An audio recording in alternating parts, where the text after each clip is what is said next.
everybody. Hello. Welcome to the Lost Lowdown, podcast number 3. With your hosts, of course, Claude, myself, and... Justin. Oh, what a horrible introduction. All right, so we've got this great little episode called 3 Minutes, episode 222.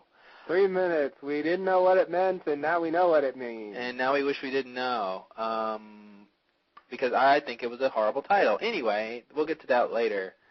I never know where to start with these things. I guess the place is to start at the beginning, okay, first we should preference that since this podcast is happening, we're recording this at 10:27 Central. 11:27 Eastern. 11:27 Eastern. So, 2.5 hours after the episode aired. So we obviously don't have a lot of time to go on the boards and sort of see what the general fan community is talking about. So this podcast will focus on our sort of immediate ideas about what's going on right now, and then we will post another podcast Sunday or Monday early next week. By then, we'll have time to watch the episode again and think about it, look at what other people are saying, and hopefully have a more in-depth discussion. Exactly. Than we're capable of right now. Well, so the biggest thing with this episode is that we find out this was sort of like maternity leave. We got to see what happened to one of our characters after they went to some crazy place with the others. So we got to see what happened to Michael when he ran off and to go look for Walt. So many episodes ago. But apparently only 13 days ago. But yeah, it seems like a lot longer to me, but yeah. In island time, it's not long. So the episode opens, and it says 13 days ago. I guess first I'd love to say that I love the format of this episode, where each segment is jumping back and forth in time, 13 days ago, then today, then 12 days ago, then today. I really like that. It made it sort of a fresh little take on their usual format. I love in the beginning when Michael is asking Locke for a gun, and then he pretends to spill the bullets, and then he hits Locke in the head with the butt of the gun. I couldn't help but remember when last week Echo headbutted Locke, and I keep thinking, man, everyone's just hitting Locke in the head. What is he doing? Everyone's just mad at Locke. I don't know. He's taking the brunt of everything. Yeah. But didn't he hit Saeed like that at one point a long time ago? Who, Michael? Oh, you mean Locke? Yeah. Oh, who knows? That wasn't in this episode. Cosmic Revenge. Anyway. Maybe. So in the next segment, the biggest thing I want to talk about in that one was that Michael stumbles upon an other apparently relieving himself in the bushes. Did you think that was a setup, like a trap or something? I guess. Well, it must have been. I mean, Zeke sort of walks out of the bushes. Must it have been? I think maybe him taking a leak wasn't part of the trap, but I think they were there as a trap. If that makes sense. Really? I'm going to disagree with you because I don't think they knew Michael was coming after them. Oh wait, maybe they did though. I think they did. He had communication with, quote, Walt on the computer, and I think they knew about that. If it wasn't them that was doing it, I still think they knew about it. Okay. I'll buy that, because I guess I think, I guess it just depends on if it was Walt using the computer or not. Yeah, I think even if Walt was using the computer, I still think they knew about it. Really? Yeah. Okay, we'll see what happens with that. I'll buy that. I'll buy that they were waiting for him, and the guy was relieving himself because they were just sitting there waiting for him, and then he sort of stumbled upon him. But so anyway, one of the things they said that interested me was that one of the guys, who I guess his name was Pickett, I think they called him, the lady in the inn called him that. So I guess we'll call him Pickett also. And he was shooting at Michael, and then Zeke was like, oh, what are you doing? We need him. And I'm thinking, okay, why do they need him? Now, correct me if I'm wrong. Later we find out, they want to trade Michael. They want Michael to get Henry back. Right. But at this point, Henry wasn't captured because Henry came long after Michael left, if I'm not mistaken, right? Well, not long after, but soon after. Yeah, it was a few days. It was a few days. So what could they be referring to? Like, why would they need him at this point? Is it maybe just for questioning, the questioning that Mrs. Clue asked Michael at the end, Miss Clue, please. Oh, sorry, Miss Clue. She's unmarried. She's not married. She's unmarried. Or either she was married and is now a widow. Oh, okay. Well, I guess that could be. Yeah. Yeah. Well, anyway, that was one of the questions I had was why did they need him? Because they, at this point, don't need him to get Henry back. So what could be the reason? Did they need him in general for some other thing we didn't find out in this episode? Or did they need him just for the questioning, that they ask him at the end? And that makes me think in general about the timeline of this whole thing. I really wonder how that. I mean, they sort of attempted to line things up. They showed the meeting between the lost people and the others from the perspective of the others. Yeah.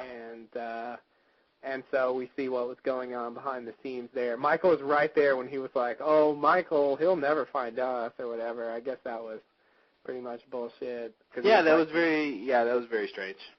Right around the corner. And I guess the events of him initially leaving, and then Miss Clue talks about Henry being there. So if you sort of work out when those things happen, I guess you can figure out and they did give a number of dates. So if you were sufficiently well prepared to sort of put all this stuff together, maybe you could get a sense of when. I'm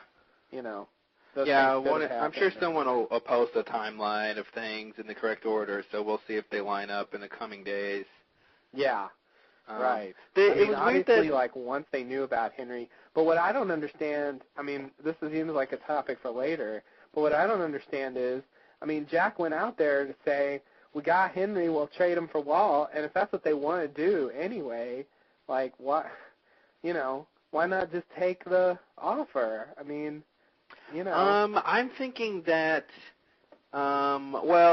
two things come to mind. One, that Zeke and the others didn't know that that's what Jack was going to do. And the other thing being, because he didn't obviously tell anyone, Kate obviously knew and whomever else, but he didn't sort of tell Michael that, because, Michael came back, so what were we going to do? And then the other thing that comes to mind is that they don't just want Henry, they want, the four people that they listed, Kate, Sawyer, Hurley, and Jack. So it's more than just trading Henry for Michael, it's also getting those four people that they want, which we'll talk about later because that's a big question. Yeah, that is a big question. And another thing in terms of the timeline or whatever, Zeke, in this second segment of the show, Zeke says, okay, when they capture Michael, which was, first of all, it was really strange that Zeke sort of hit him with and I couldn't tell I guess he hit him with a slingshot, right? I guess that's a type of slingshot where you sort of put the rock in the thing, you twirl it around, and you launch it. That's a slingshot? Yeah, I think that's actually how David beat Goliath in the infamous biblical story, was with that type of slingshot. I believe that's called a slingshot. So that's different from what I think from the sort of rubber band propelled type slingshot. Yeah, it was sort of like a U thing. Well, if you think about it, the other one is really a sling. It's the rubber band thing that you don't refer to that as a sling. That's just sort of that's when I think of sling, the first idea comes to mind. Anyway, I thought it was interesting how he hit him with that. It was very sort of primitive and very sort of pedestrian type of weapon.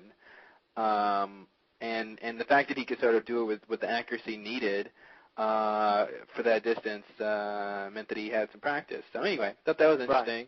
Right. Well, they needed to get him without killing him, and so that shooting at him wasn't a great idea. True, but I'm just saying there's other things you could have written in there besides having the guy pull out a slingshot. Right. That was just a very weird thing to do. They really could have, shot him in the foot or something if they want him alive, but whatever. They could have, but then he'd be injured and it'd be a whole, this way he's sort of subdued. I mean, I'm not saying it's bad. I'm just saying it's good and it's different and it's unique, and I think it says something about the character that he used the slingshot. Yeah, I mean, he's probably, I guess he's adept at certain things based on that.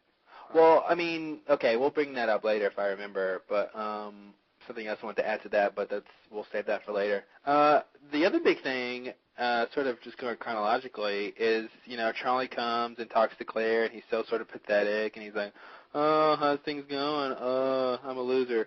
But right. He claims to find this vaccine in the pallet that was dropped. Yeah. And, there's so many questions about the vaccine. I'm sure people will ask. My big question is, why would there's something wrong with a man who finds some drugs and says, hey, you should give this to yourself and your baby.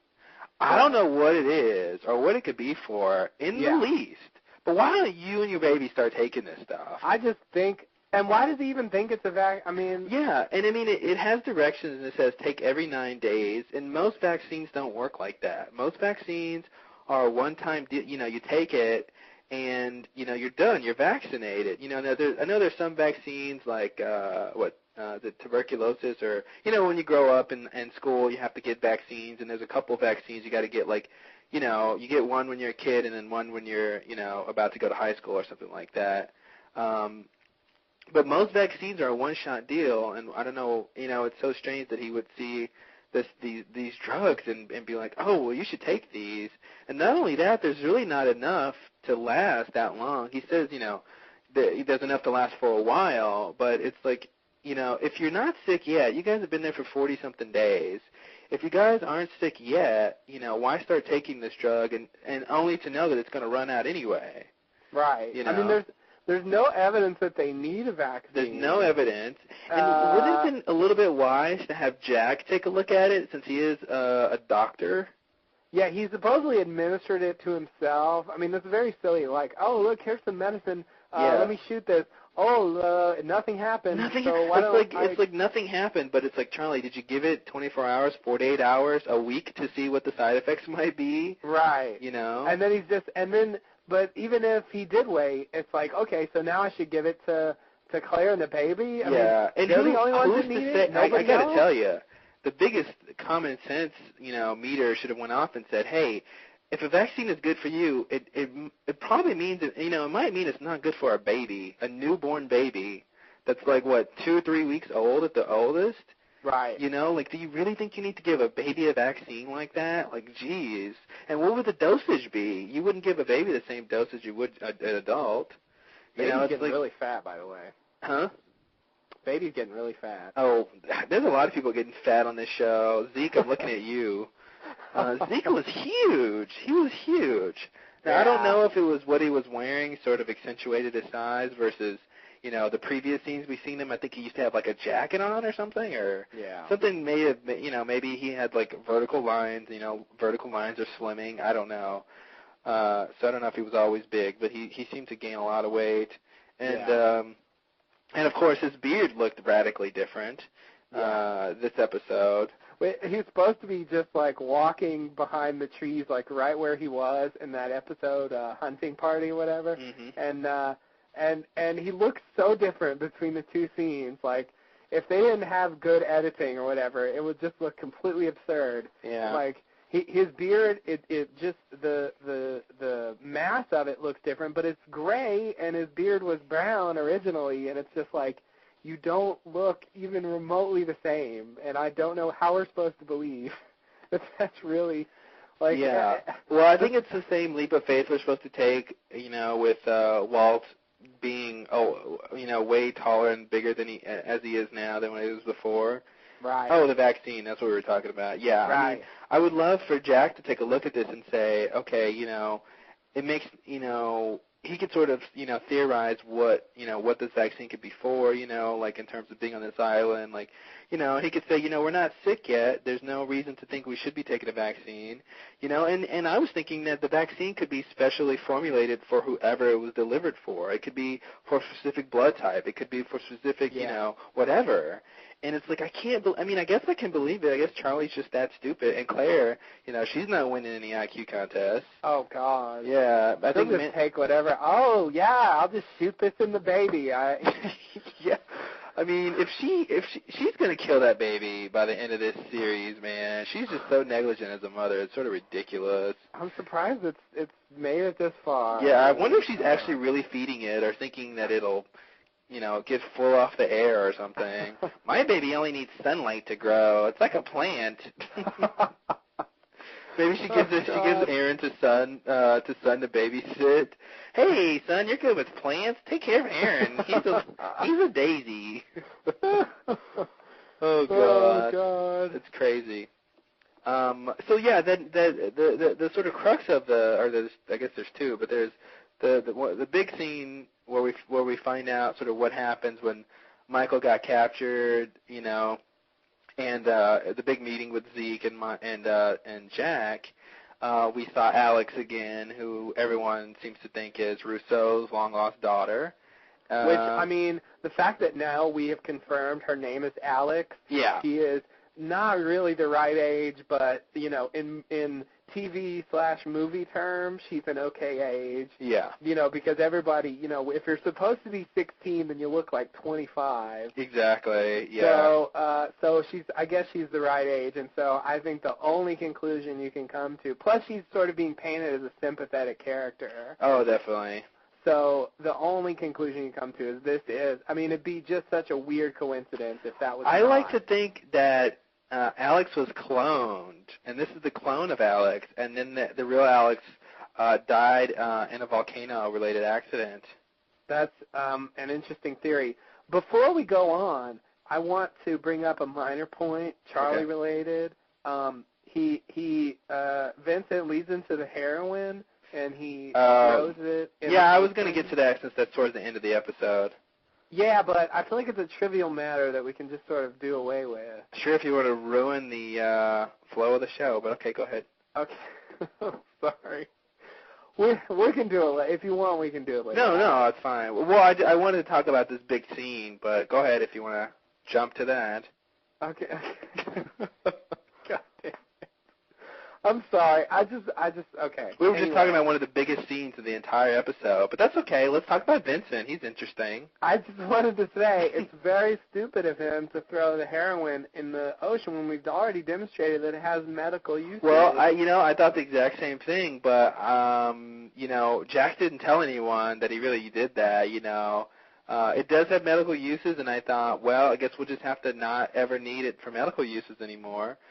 Because he threw it in the water. But he's proved himself to be not that bright, not that smart, right. And so he doesn't know that it has medical uses. So I can see why he did that. I sort of thought he might save one, but then he threw that one, and I was like, you can't fault him because he doesn't know that Jack did that, so it's not really his fault. I guess not, but I mean, you would think. I mean, it's just throwing away anything on an island where, ostensibly there's a limited supply of things just doesn't seem like a good idea. But when it's heroin, though, he's pretty much thinking, I'm the only addict on this island, and no one else has a use for this. This is a bad drug anyway, so there's no use for this at all, Yeah. I guess so. I thought you were going to bring up the more absurd fact that Vincent even brought him the statue in the first place. Yeah, that's if that dog isn't like when he asked, did somebody who put you up to this or something? I really thought Vincent was going to turn around and answer because there's no way I believe that Vincent went in Sawyer's stash. Like, I mean, you saw where those statues were in Sawyer's stash. You had to lift up that little cover to get to him. How Vincent managed to lift up that cover with his little doggy nose and grab that and then bring it to Charlie? I mean, come on, guys. Are we really supposed to believe that? I mean, I'd rather Charlie walk past, Sawyer's tent and see it or something else, but don't have Vincent bring it to him. That was way too ridiculous, man. I mean, you might as well have Smokey bring it to him. I'd believe that more than have Vincent bring it, but whatever. It's one of those things we just got to believe could happen, I guess. Yeah, I guess Vincent's amazing. All right, anyway, we can move on. Back to the important, interesting topics. Right. So we got to see, what happened with the whole incident when Jack and the gang met Zeke and his gang. So one of the big things that I talked to you about, not in podcast form, but just on our own accord, was the idea that this goes back to the idea that the two party theory, the idea that there's two groups of others, which I think in this episode I'm beginning to think there's only one group. The jury's still out on it, I think, totally 100%, because they've still got a lot of explaining to do to put all the pieces together. But it seems like there's only one group. But you were, when you were giving your reasons why you think there's only one group, you were saying you thought Zeke and the gang were dressing up to make themselves look less threatening. And I contended that that's not a very good tactic. That in any sort of war situation or conflict situation, 9 times out of 10, there's really not a good reason to make yourself look weaker to the enemy. You'd want to make yourself look bigger. And we didn't get, I don't think this proves it 100%, but I think in this episode, because I basically said a while ago that in this scene when Zeke tells them to light them up, and they show all the torches, and Jack thinks, oh man, they have so many more people than we do. I thought that was just a trick. That was a little magic trick they did. Maybe they had like 10 people out there, and each person was holding 2 torches or something like that. And I think the way that Zeke explained, because he told, I guess, Pickett or whoever the guy was, he said, okay, make sure, they're ready with the torches, because this is the trick we're going to pull on them to make them think we have a lot of numbers.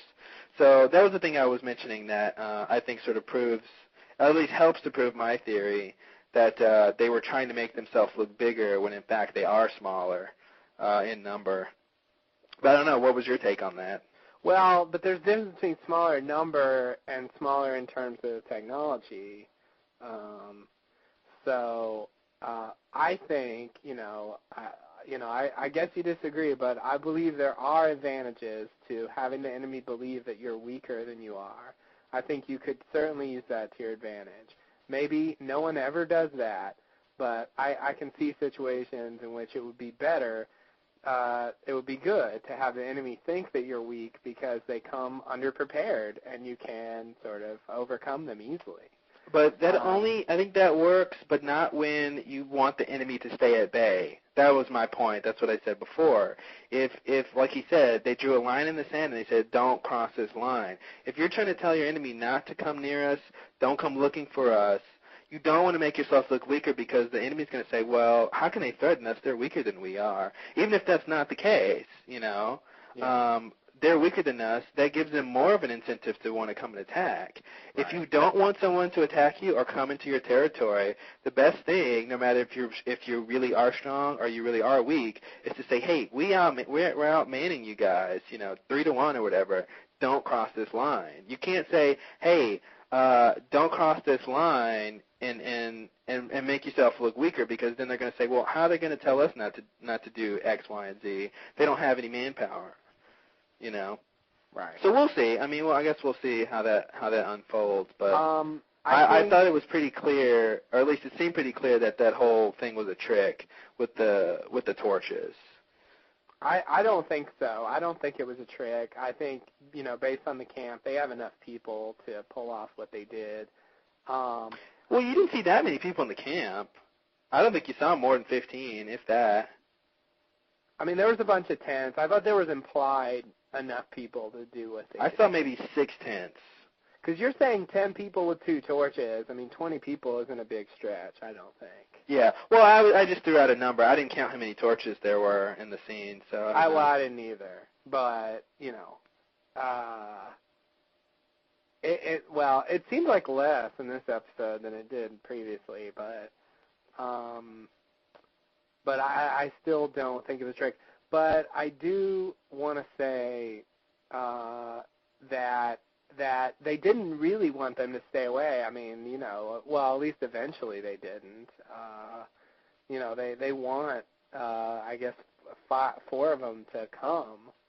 Well, I think they did want them to stay away. I guess we don't know if they always intended to get those 4 or not, but it was pretty clear they wanted them to stay away. I can't imagine those 4 were. Yeah, they said that, but now they want those 4 to come.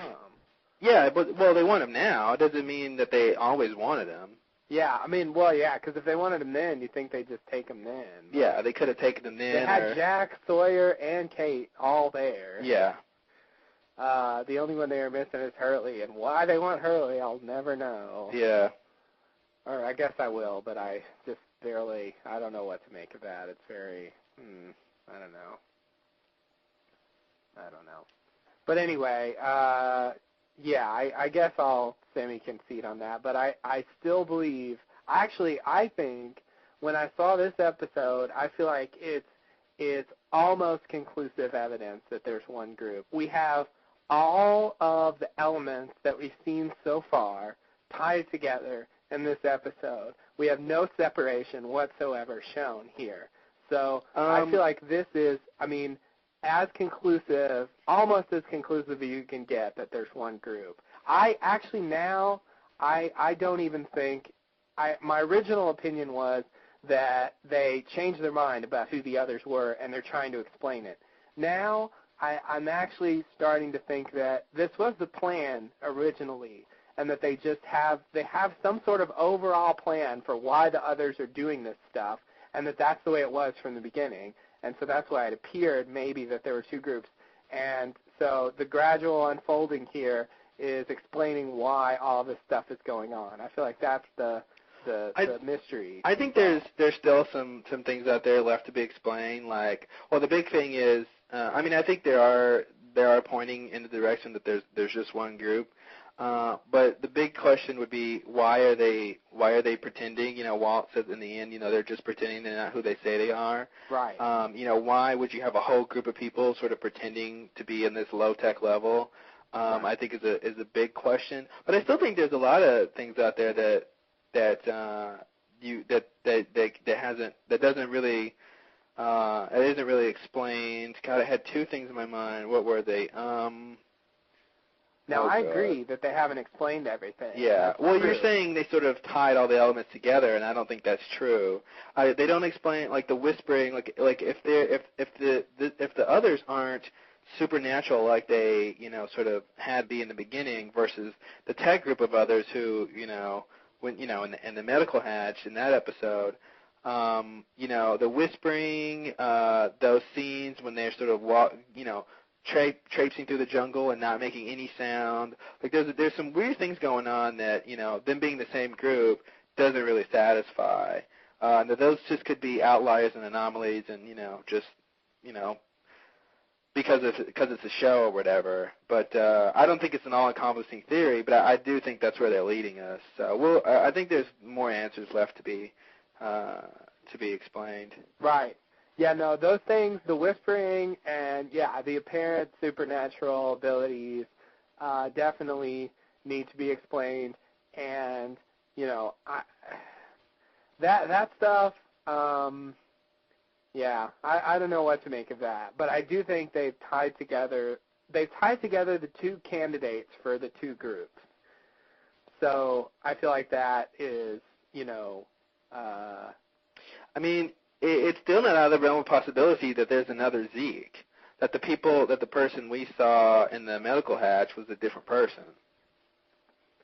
I don't know if that's plausible, but I think that's still possible. Based on finding the fake beard and all that, I think it's pretty conclusive that they're the same person. Well, what if that Zeke in the medical hatch was pretending to be the other Zeke that's with these low-tech others?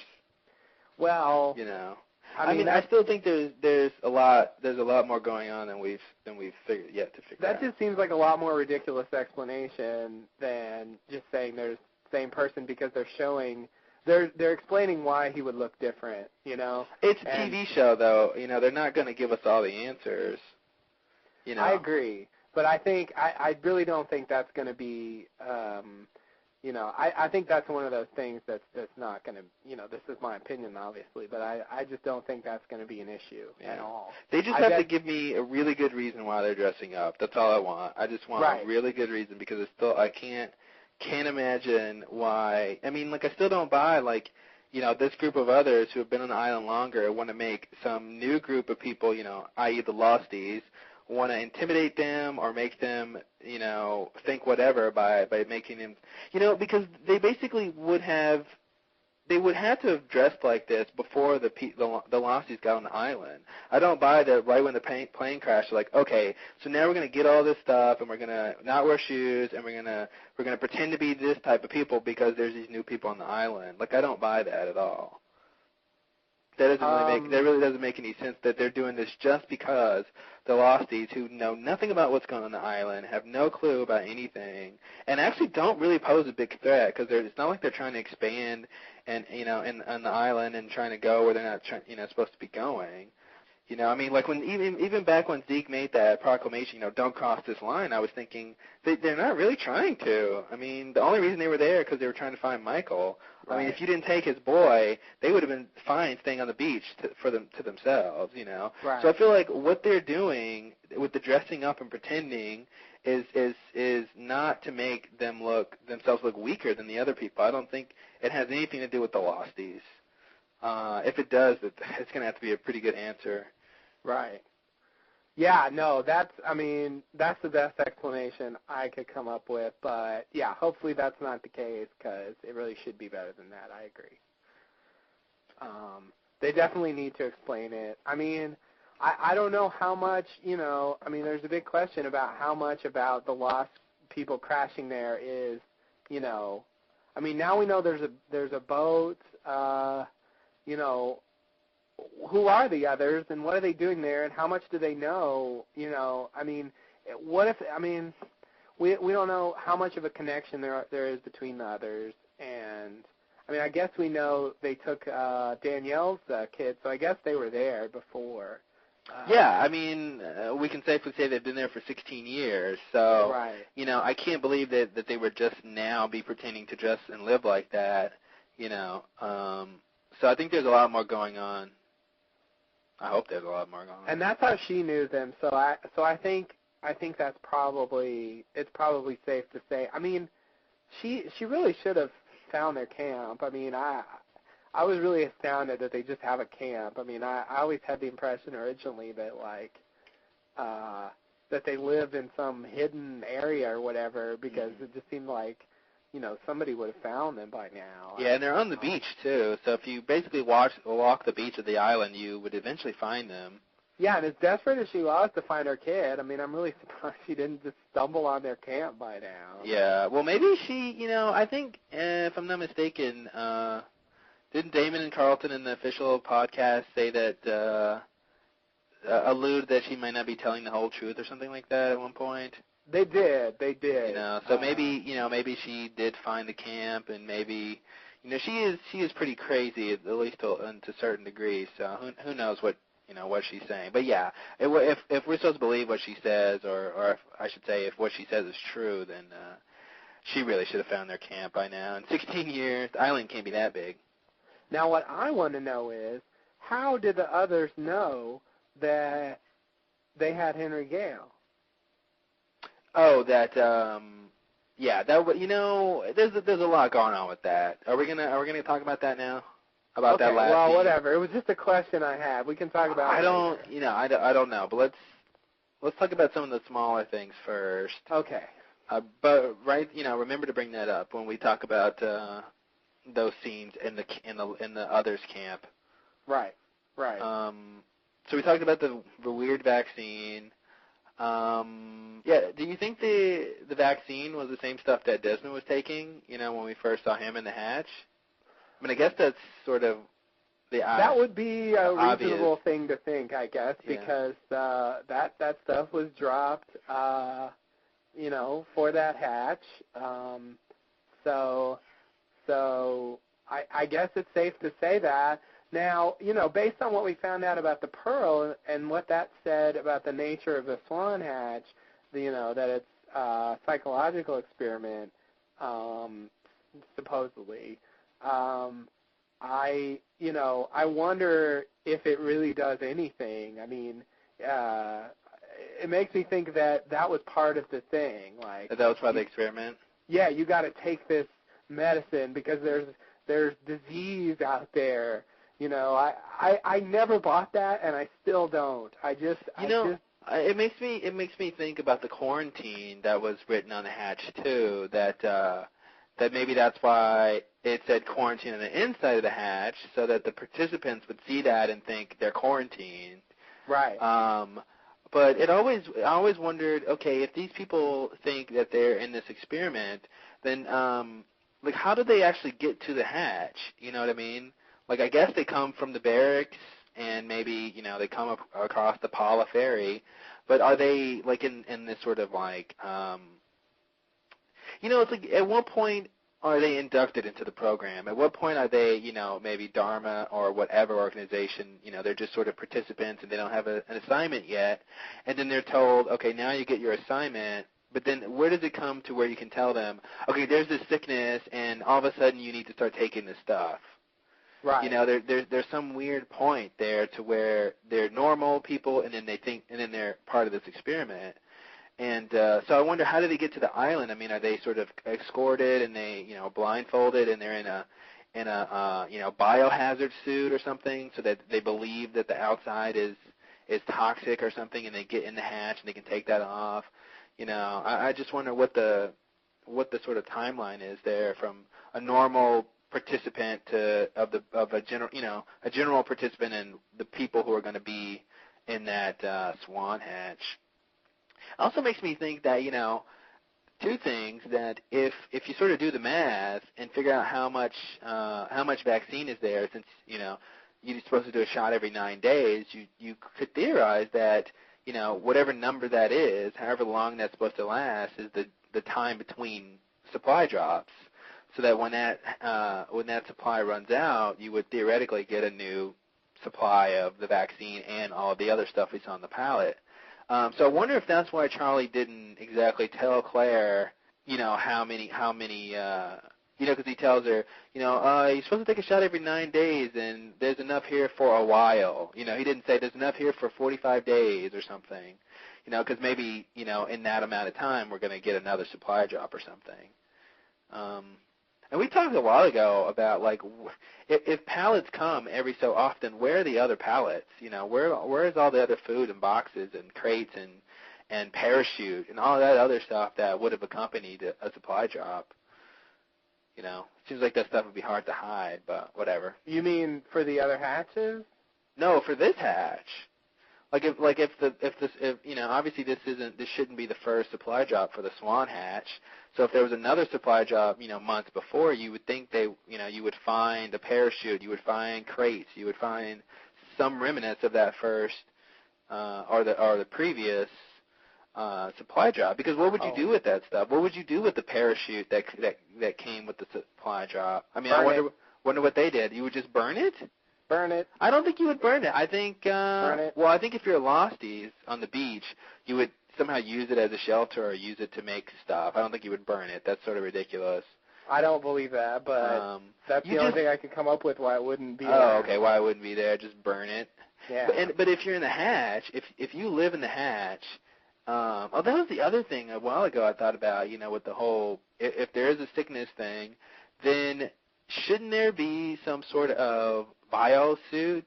Because if the participants are inside of the hatch and they're taking these vaccines and they think there's some sort of sickness or whatever the conceit is, when they go out to get the supplies from the supply drop, wouldn't they have to sort of protect themselves from the environment? Yeah, I mean, they really should. Yeah, so wouldn't you expect in the hatch somewhere to be at least two, biosuits? Right. It makes me think that, like, one of them knows and one of them doesn't or something, and, like, and they have to, like, herd them into the blast door room or whatever, and then, like, they go, and somehow they don't know. I can't even fathom. But then how would you explain the whole? I mean, yeah, if your partner, is in the blast door, and then you go and get the stuff, and you come back, and the blast door, you'd have a lot of explaining to do about what happened, and you couldn't do that for too long. Well, we can't leave, but I got these supplies. Yeah, I got these supplies. Don't ask me where or how. But let's see. I know I made you go into that room, and then all of a sudden we have these supplies, but let's just say they're here now. Do you think, since we're already on sort of a tangent, do you think that we're going to get more from the blast door map? I'm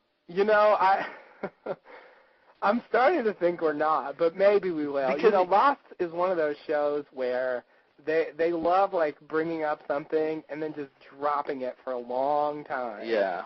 And then really dealing with it way later. I mean, like for instance, Claire's kidnapping. I mean, there was a huge separation between when they talked about it and when they dealt with it. Another example would be what Kate did or whatever, why she was being transported by a marshal or whoever that was. They do that a lot, and so that leads me to believe that maybe the map won't matter for the rest of the season, which is one episode at this point. Yeah. I feel like at some stage the map will come into play again, yeah. Okay. I was just wondering, because, I really thought that map was going to lead to a lot more than just finding the Pearl Station. I feel like it has to. There's so much information on there. So we'll see what happens with that. But, that was one thing I was going to talk about, was Alex said that that Zeke was delivering a message, which I think is another example of them, of their posturing. They're pretending to whatever. But what do you think that meant? Do you think it meant, because I wondered if it means he's just delivering a message in terms of, like, he's just going to tell them, hey, don't cross this line, or that in the message of a sense that he's, I guess, delivering in the sense of relaying, like, this is an edict, sent down from him or whoever's ultimately in charge. Right. Remind me, she said that? She said that when Michael was captured, this was sort of the, the behind the scenes of the manhunt party thing, hunting party thing. Okay. So, she's there guarding Michael, and, Claire's there, Kate's there, and then, they send Kate out to, I love that. I always love that scene when Kate's like, hey, I could come too, and Jack's like, no, you stay behind, and she's like, okay, and then she gets captured, and it's like, I can handle myself. I can handle myself. I'm a girl. And then she gets captured and sort of proves herself wrong. Yeah, way to go. But you know what? If she turns out to be a mole, which I don't think she is, but if she turns out to be a mole, we're going to look back at that and say, hey, you got captured on purpose. So was she right next to Michael? She was right next to Michael the whole time. And didn't even know? She didn't know because Zeke said if you say anything, you never see your son again. And I love how they're throwing around that threat. Like, they're just throwing that threat around. Like, ugh, I'm tired of that. Because I feel like the threat really should be, I mean, I guess that's a good threat, but I would think that there should be, we'll kill you, because the only way you're going to stop Michael from seeing his son is if you kill him. I mean, you can't say, we'll never let you see your son again and, like, let him go and expect him never to find Walt. Oh, okay. Well, they said never. No, they said never, yeah. So really that should become, we're going to kill you because that's really what it would take to stop Michael from seeing his son. But, and at the point he's at, I mean, this desperate sort of, I mean, it seems like he's so, like, despondent that a threat like that doesn't seem like it would have that much of an effect on him. Yeah, exactly. So Alex also asked Michael if Claire was okay. That's true. Yeah, which I thought, obviously she knows Claire from the maternity leave episode, where she helped her escape. Right. Okay, anyway. So, I mean, I was always wondering about that part when she helps her escape. The way they paint her once again in this episode as a sympathetic character, and so even behind the scenes, like when no one's watching, she's not, well, I guess Michael's there, but it makes me think I guess she really did help Claire. I mean, part of me thought she was somehow in on some sort of some letting her go on purpose for some specific reason, and yeah. and that she really was, because she is sort of helping the others out and living among them freely. I mean, it seems like she could run away if she wanted to. Well, I'm assuming that they have told her mother's dead, if she even remembers her mother. I mean, obviously she was a baby, so she shouldn't actually remember her, but she was either told that, like, someone in the others' camp is her parents, her mom or dad or, whatever, or she's been told that her parents are dead, so she has no real reason to leave. But she does seem to think that what they're doing isn't exactly right. Yeah, right. So what I was going to say about the delivering a message thing, I would guess, I don't have a lot of interesting things to add to that, but I would guess that that's what you said. It's literally giving a message from the leader of the others to the lost people. Okay. That's how I would interpret that. I really don't know how else to interpret it. I mean, Yeah. Well, the other way to interpret it is just that delivering a message in terms of Zeke was the guy who thought of, who's coming to tell them this, and it's not something given to him to say, but it's his own idea to tell them this. Oh. Yeah, no, I don't think he would do that of his own accord just for no reason. I think he's not. They've taken great pains, I think, to show that he is not the leader at all, and that he is just acting on orders. Have they really taken great pains to show that? Yeah, you only know that from one episode, one line in one episode, right? Well, no. We have repeated. Oh, when Henry references. Oh yeah, I forgot all about the whole Henry stuff.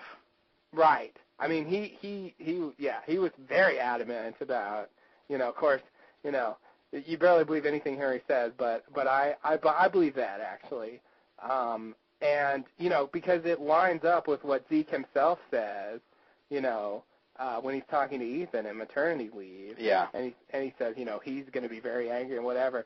And so I think Zeke, this is something I heard in the Lost cast, so I won't take credit for it, but I think Zeke is something like, middle management. Uh-huh. He oversees things, but he reports to people who report to people. Like, I don't think he's really that high up. I could still see him as sort of the leader of, of what's going on in that respect of the others on the island, or I should say leader, but manager, that he would say, okay, the Losties are doing this, they're doing that, let me make sure that they don't get too close to what we're doing. So I could see it coming directly from him, but I can also see it being something, that the leader, who's ever in charge, told him to tell them to. So I just feel like he wouldn't take a step like that without approval. But, maybe he was forced into that situation. Well, if he wants a raise, he's going to have to be more proactive, and I think he's showing it. Right. So, that's what we need to see you going above and beyond. If we're ever gonna give you that. That was one of the qualities he listed. That extra vacation time. In his interview, he said he always goes beyond the call of duty. So, you know what I love? I love in writing where a character gives a reason, why A should happen. We need to do this because of this, and then later, and I've seen this in several examples of a couple times in Lost, and in like sitcoms and stuff. It's a lot of times it's in sitcoms, and then so a character says, okay, we need to do A because of this. And then later, another person or either the same character says, we need to do B because of this, and this is the same thing. They give the same reason to do two different things. And I love when people do that in writing. I don't know why, I just love it, but it reminds me of when an example that happened when Michael was telling Jack why it's his decision who gets to go. Ah, right. And the reason it was his decision was because of Walt, I guess? Yeah, he was saying, this is my kid, I get to make the calls. What did he say? Yeah, this is my kid, I get to make the calls, so I get to decide who goes. And when you're watching it as a viewer, you go, oh, okay, that makes sense. And Jack did the same thing. He's like, yeah, okay, you're right, it's your call.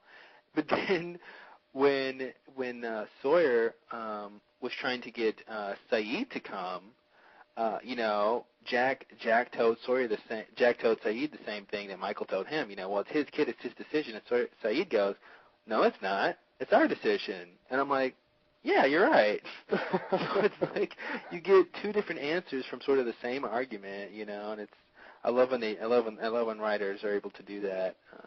Yeah, I mean, I think since he's so emotionally connected to this sort of mission, like it really isn't a good idea. I mean, forgetting about the fact that he's working for the others here, it isn't a good idea to let him make the decisions because I don't think he's thinking rationally. Mm-hmm. Just in general, you want someone who's level-headed and sort of detached from the situation. Saeed? To call the shots. Exactly. I think he would be great to do that. And so, I definitely land in that camp as far as that. But when Michael said that, I mean, you do sort of, you feel like, okay, well, it is your deal. Maybe you should, but really, if you think about it, I think that's not true. I just want to say I love Saeed. He's the best character on the show. I wish they used him more. Okay, hopefully they will, because can I go ahead and throw out a theory that it's going to be a spoiler if it comes true? I think basically what's going to happen is, the gang, the four people that the others want and Michael are going to go out, but I think Saeed is going to trail them, sort of as backup to make sure everything, or I should say, to make sure nothing goes too crazy. So we'll see what happens. That would be ideal. I mean, obviously, based on that last scene, he sort of knows, has intuited, much better than anyone else has what's going on. I mean, he's pretty much spot on about what's going on. So, I would hope that he would do something like that to make sure they don't just get led like sheep into a trap. I wish they would have said what you meant. You referenced the fact that Saeed has pulled that trick, where you shoot yourself and let the prisoner go, right. Sort of trick. I wish he would have specifically mentioned that. Said, Jack, the shooting yourself and the prisoner escaping. I've done that. That's right. I saw right through that. Would have been nice if he would have said that. That would have been a nice touch. But, I guess we're just supposed to believe he thinks that because he's done that, but whatever. I feel like in this episode they're suggesting that the reason he thinks that is when Michael comes up to him and, like, he is super adamant about him not coming. I feel like that's when he's supposed to be getting suspicious. Yeah. I think that's true. That's when he's like, okay, something's up here, but... I thought in this episode we got a lot of answers, like a lot of questions that they brought up in this episode were answered in this episode, which is really unusual. Like, in the beginning of the episode when you see Michael burning that piece of paper, the first thing I said is, oh, wow, what's on that list? And then later we find out what was on the list. Right. And there's so many little questions that come up. And that they sort of answer really quickly, and I guess it's because it's towards the end of the season. It's sweeps, man. We're allowed to answer questions now. I guess so. Yeah, the list. Yeah, that was. I was surprised that they were. I figured like, oh man, we're not going to know what that was until like. Yeah.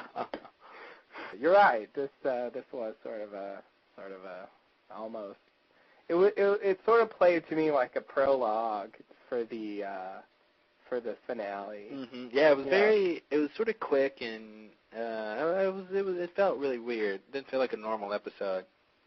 Yeah, it seems like a lot of setup and exposition, and it doesn't have the normal arc of an episode. Mm-hmm. I mean, it seems to just sort of set up a lot of situations. Okay, so in one of the later scenes, we find that Pickett took Michael's blood. He took a sample of Michael's blood. For what reason? Right. For what reason we will hopefully soon see. I was thinking off the top of my head, a DNA test to make sure he's really Walt's dad, or to see if maybe he has an illness, maybe the sickness. I can't think of anything else really that those two things are the big things that pop in my head.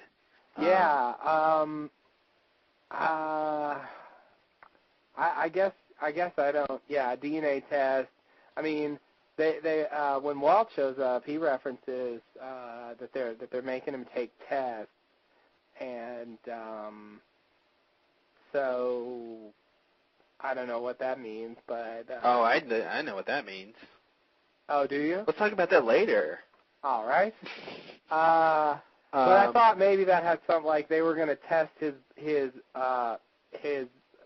DNA for something, or I feel like they were going to run some. I don't think a kid would if a kid gets a medical exam, I don't think they make me take tests. That's not. I don't think that's what a normal person would sort of reference. When you get your blood drawn, you don't say, "Hey, they made me take a test." I mean, it's a blood test. They do call it that. They do call it a blood test, but what I'm saying is, like, especially a kid, like if someone comes in and takes his blood, and and then leaves, and even if he assumes they're doing a blood test, I don't think he's going to say they made me take a test. They're making me take tests. That's not what you would say. He would say they took my blood or they did something with it. That's when someone takes your blood, that's not making you take a test. You know what I'm saying? This is sort of the verbiage is sort of off, I think, for that to be specifically what he was referring to. Yeah, you're right. You're right. But anyway, I think by test, I think they mean like mental tests. I mean, obviously. Well, first let's introduce Miss Clue. I love these very enigmatic names, just like Mr. Echo. Right. I wrote down, okay, what's next? Madam Infinity and Sir Strange. Like, they just get these, like, weird names for people now. I don't know what's going on. Like, she couldn't just be, like, Sally or something. No. My name is Sally Jenkins. No, I'm Miss Clue. And, I mean, does the word clue, I mean, are we supposed to think that she's, like, a clue to something or she can lead us to something? Or is it just, like, I mean, why Clue? I mean, why Clue? Okay. I don't know. Now, I would like to point out on the subject of names of others, we have Ethan, who was called Ethan by Zeke in the maternity leave episode. So I guess we can conclude that's his name. Mm-hmm. So I guess we'll take that as a real name.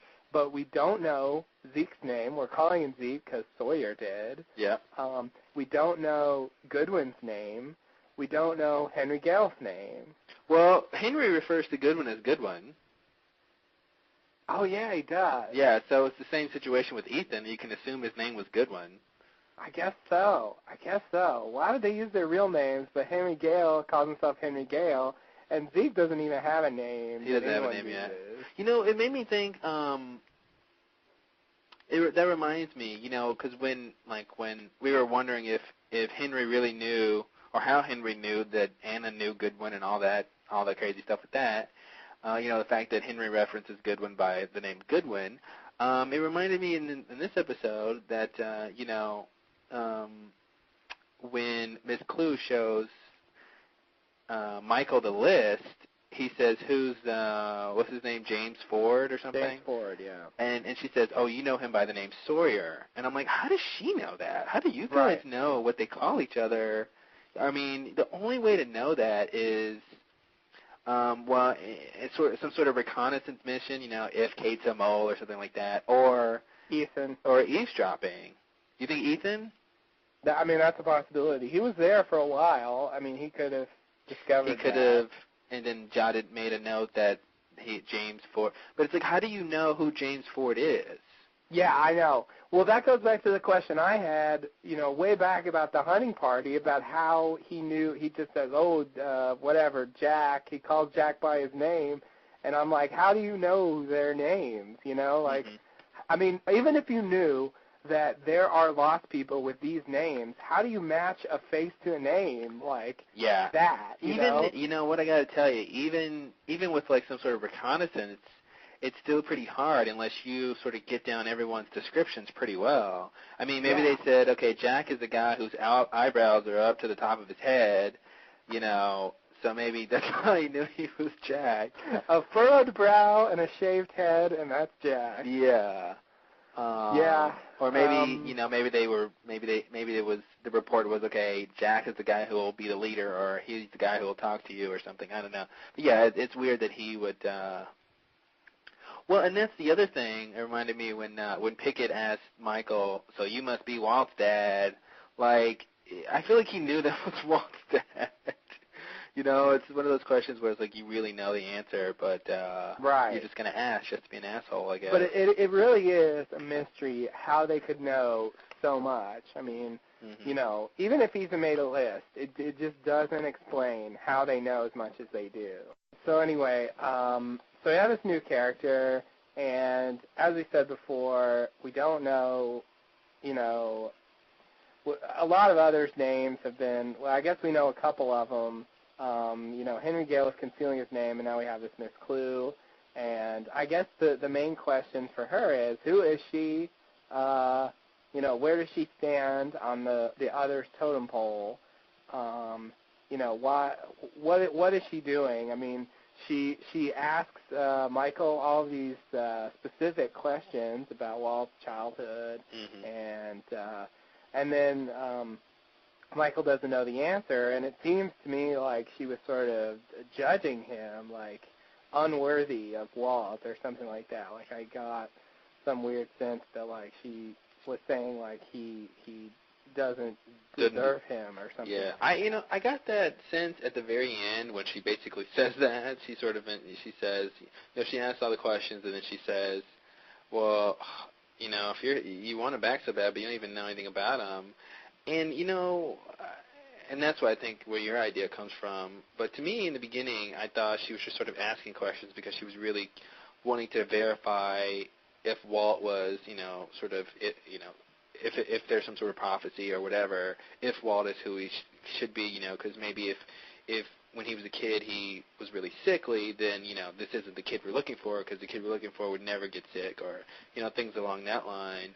But when she says that her little last line, well, you really want him back, but you don't even know anything about him, I was thinking, I really wanted Michael to say, love does not equate to facts. Like, what I know about my son does not equal how much I love him.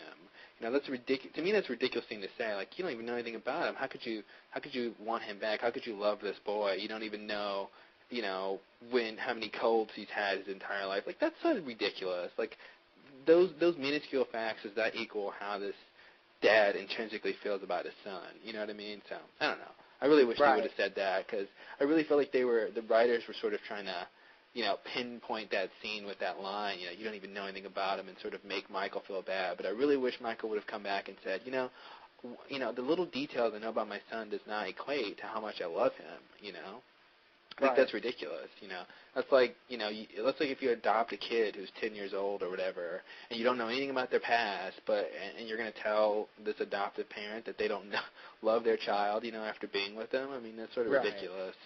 I mean, he's kind of in a situation where he barely, met him, for real right before he got on the plane, and so, it was like they barely started forming a relationship when he got taken. Yeah. So, he hasn't even had the chance, really, to find out a lot of stuff. So, definitely. And the reason Walt wasn't with him was not really Michael's fault. I mean, I guess you could. How much responsibility does he have for that? I mean, I think that it's very sort of little, because they showed how much he tried to have Walt, and the mother was just not letting him. Right, and she was what was she, a lawyer? She's a lawyer, yeah.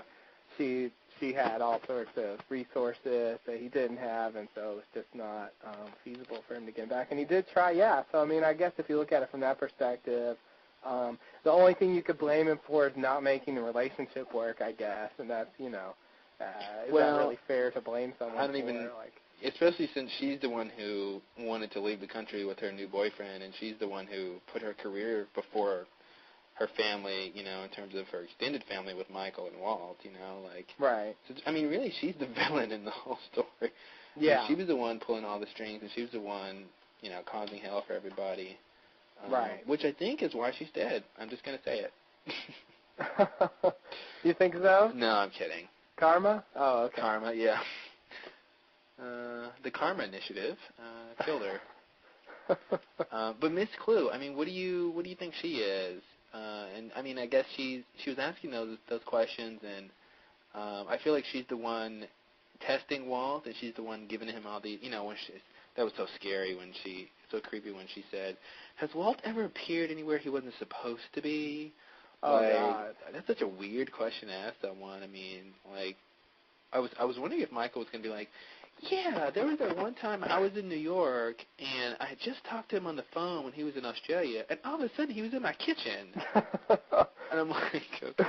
Which kind of goes back to that remote viewing thing you were talking about. Yeah, which goes back to remote viewing, which maybe I should retract my previous hypothesis on what remote viewing might, this sort of like pedestrian idea of remote viewing just being the cameras in the Pearl, but it looks like they're really going with this idea of seeing and being in a place that your physical body isn't, which would supposedly explain why Locke appeared to Shannon those two times. I'm sorry, why Walt. There's something phonetically about Walt and Locke that like really makes me change those names around. I don't know what it is. Yeah, I have no idea. I don't think I've ever done that. But they do sound similar. They have this weird like mirroredness to them. Locke and Walt. I don't know. There's something about that.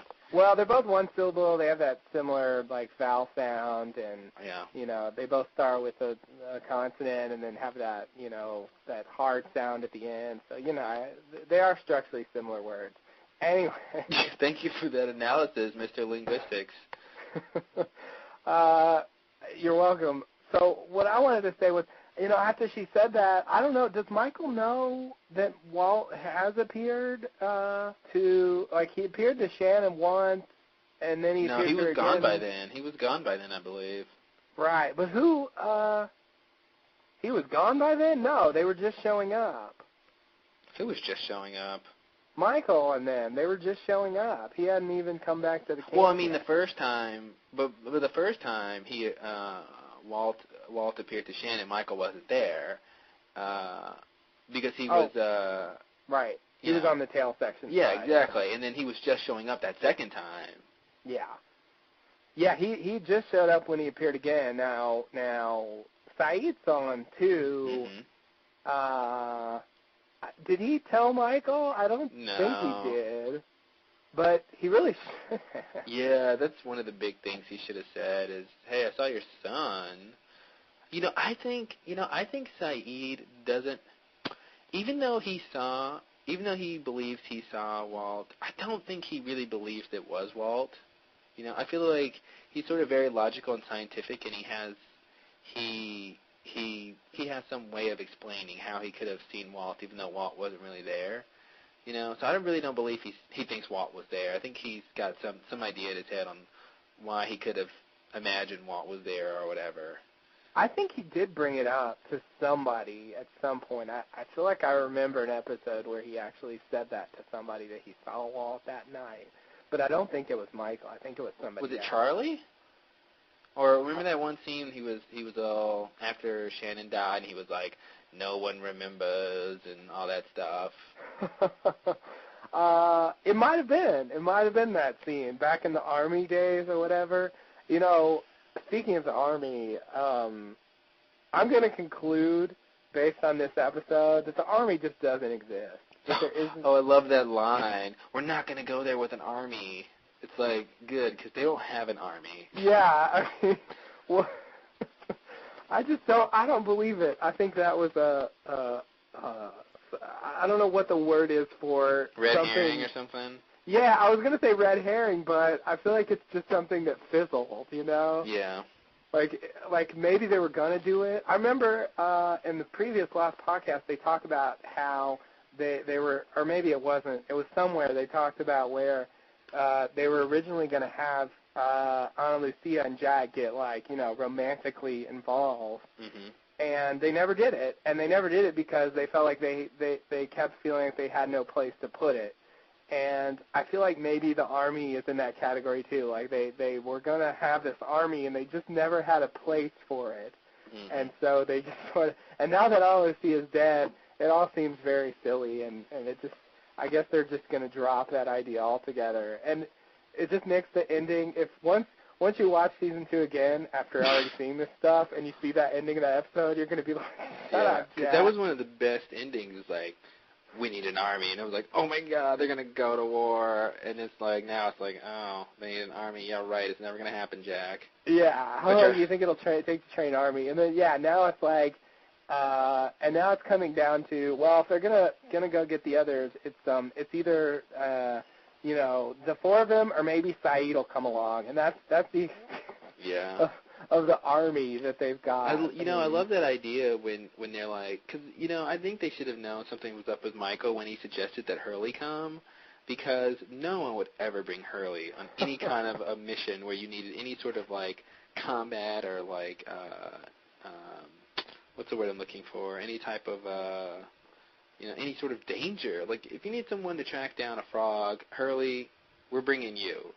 But, right. We're going to go attack the most powerful people on the island as far as we know.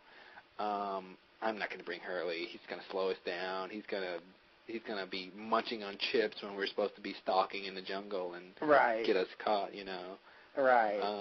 When he first brought up that he wanted the people he wanted to go, and he mentioned Hurley, I really thought, like, I was really racking my brain, like, why could he possibly want Hurley? Mm-hmm. Like, if if you want your son back, you want the best team possible, and you're picking Hurley, and not just Hurley, but Cade, I'm not really ready to buy I think that. you might want to take Echo and Locke before you take Hurley.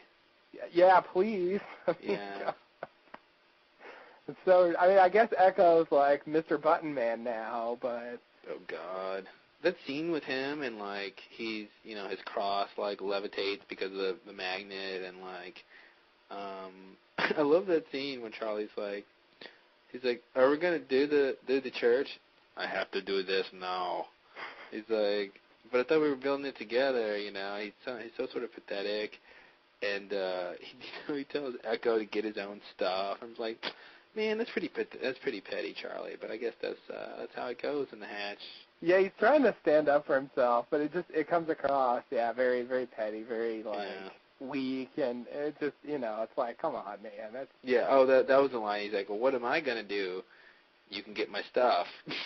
Right. I wanted to mention the biggest joke in a very long time. I haven't laughed this loud since back a long time ago when they were living in the caves in season 1, when someone asked Jack to ask Sawyer for something or something like that, and Jack was like, all I'm going to get for my trouble is a snappy one-liner, and if I'm real lucky, a new nickname. Like, that was one of the best lines ever written on this show. And but today, I think they got a new one that it's at least equal when when Jack tells Sawyer that he and Kay got trapped in a net.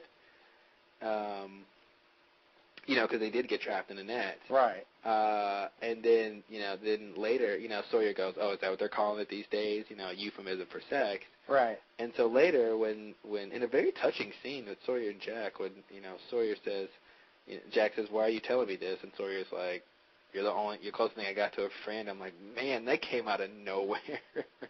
Yeah. I did not expect him to even assume, to feel like they were friends. But I guess in some way, not that they are friends, but that's the closest thing he has to a friend. But I love that line when Sawyer says, I screwed Anna Lucia, and Jack's like, what? Jack sort of looks like he doesn't get it, and then Sawyer goes, we got trapped in a net, as if, like, that was going to get through to him. It was so hilarious. I just laughed out loud, like, oh, let me put it in terms you can understand. We got trapped in a net.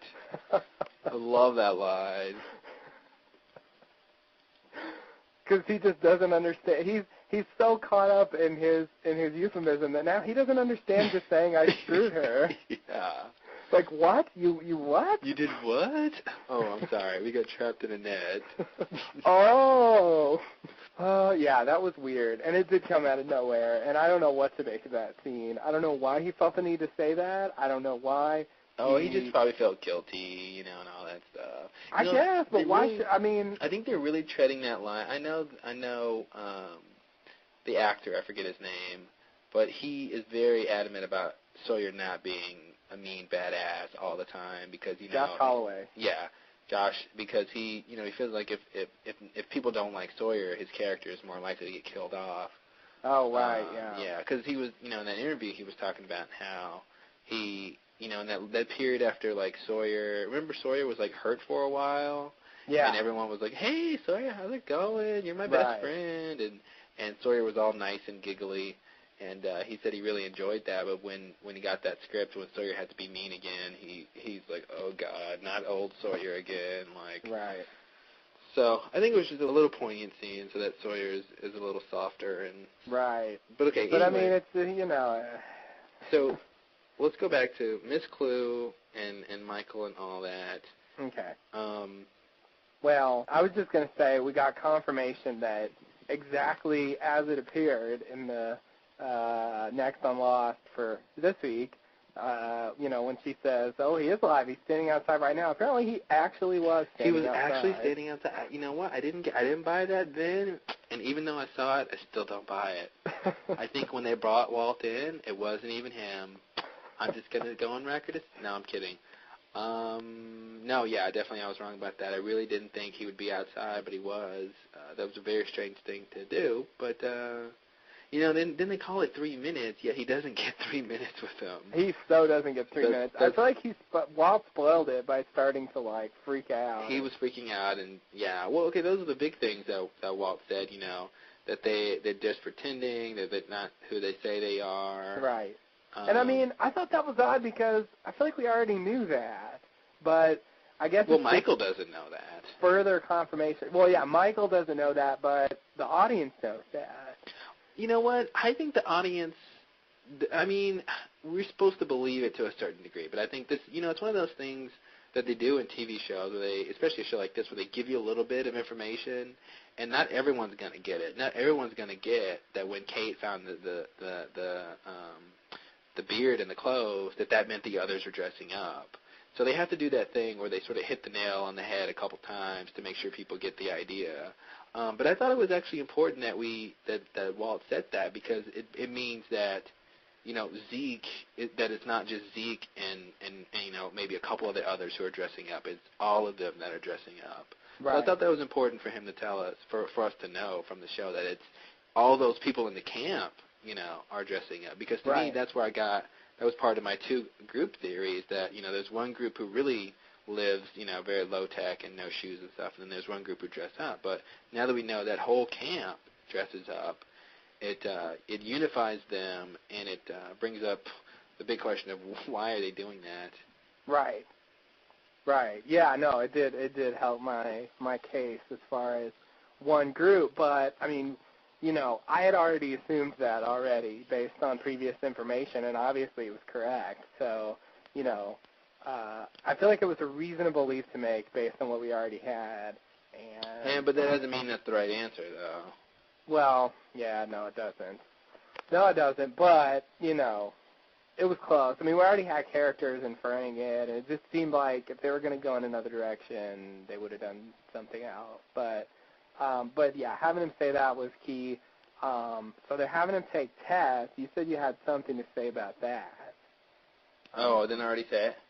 What would that? Oh, I thought I already said it. Just that I assumed that the tests were like, those tests they give you, like maybe like telekinesis tests or mind reading tests, telepathy type tests, where they, maybe, someone holds up a playing card and Walt has to guess, what card it is just by reading the person's mind, or sort of these paranormal tests. That's what I assumed they meant.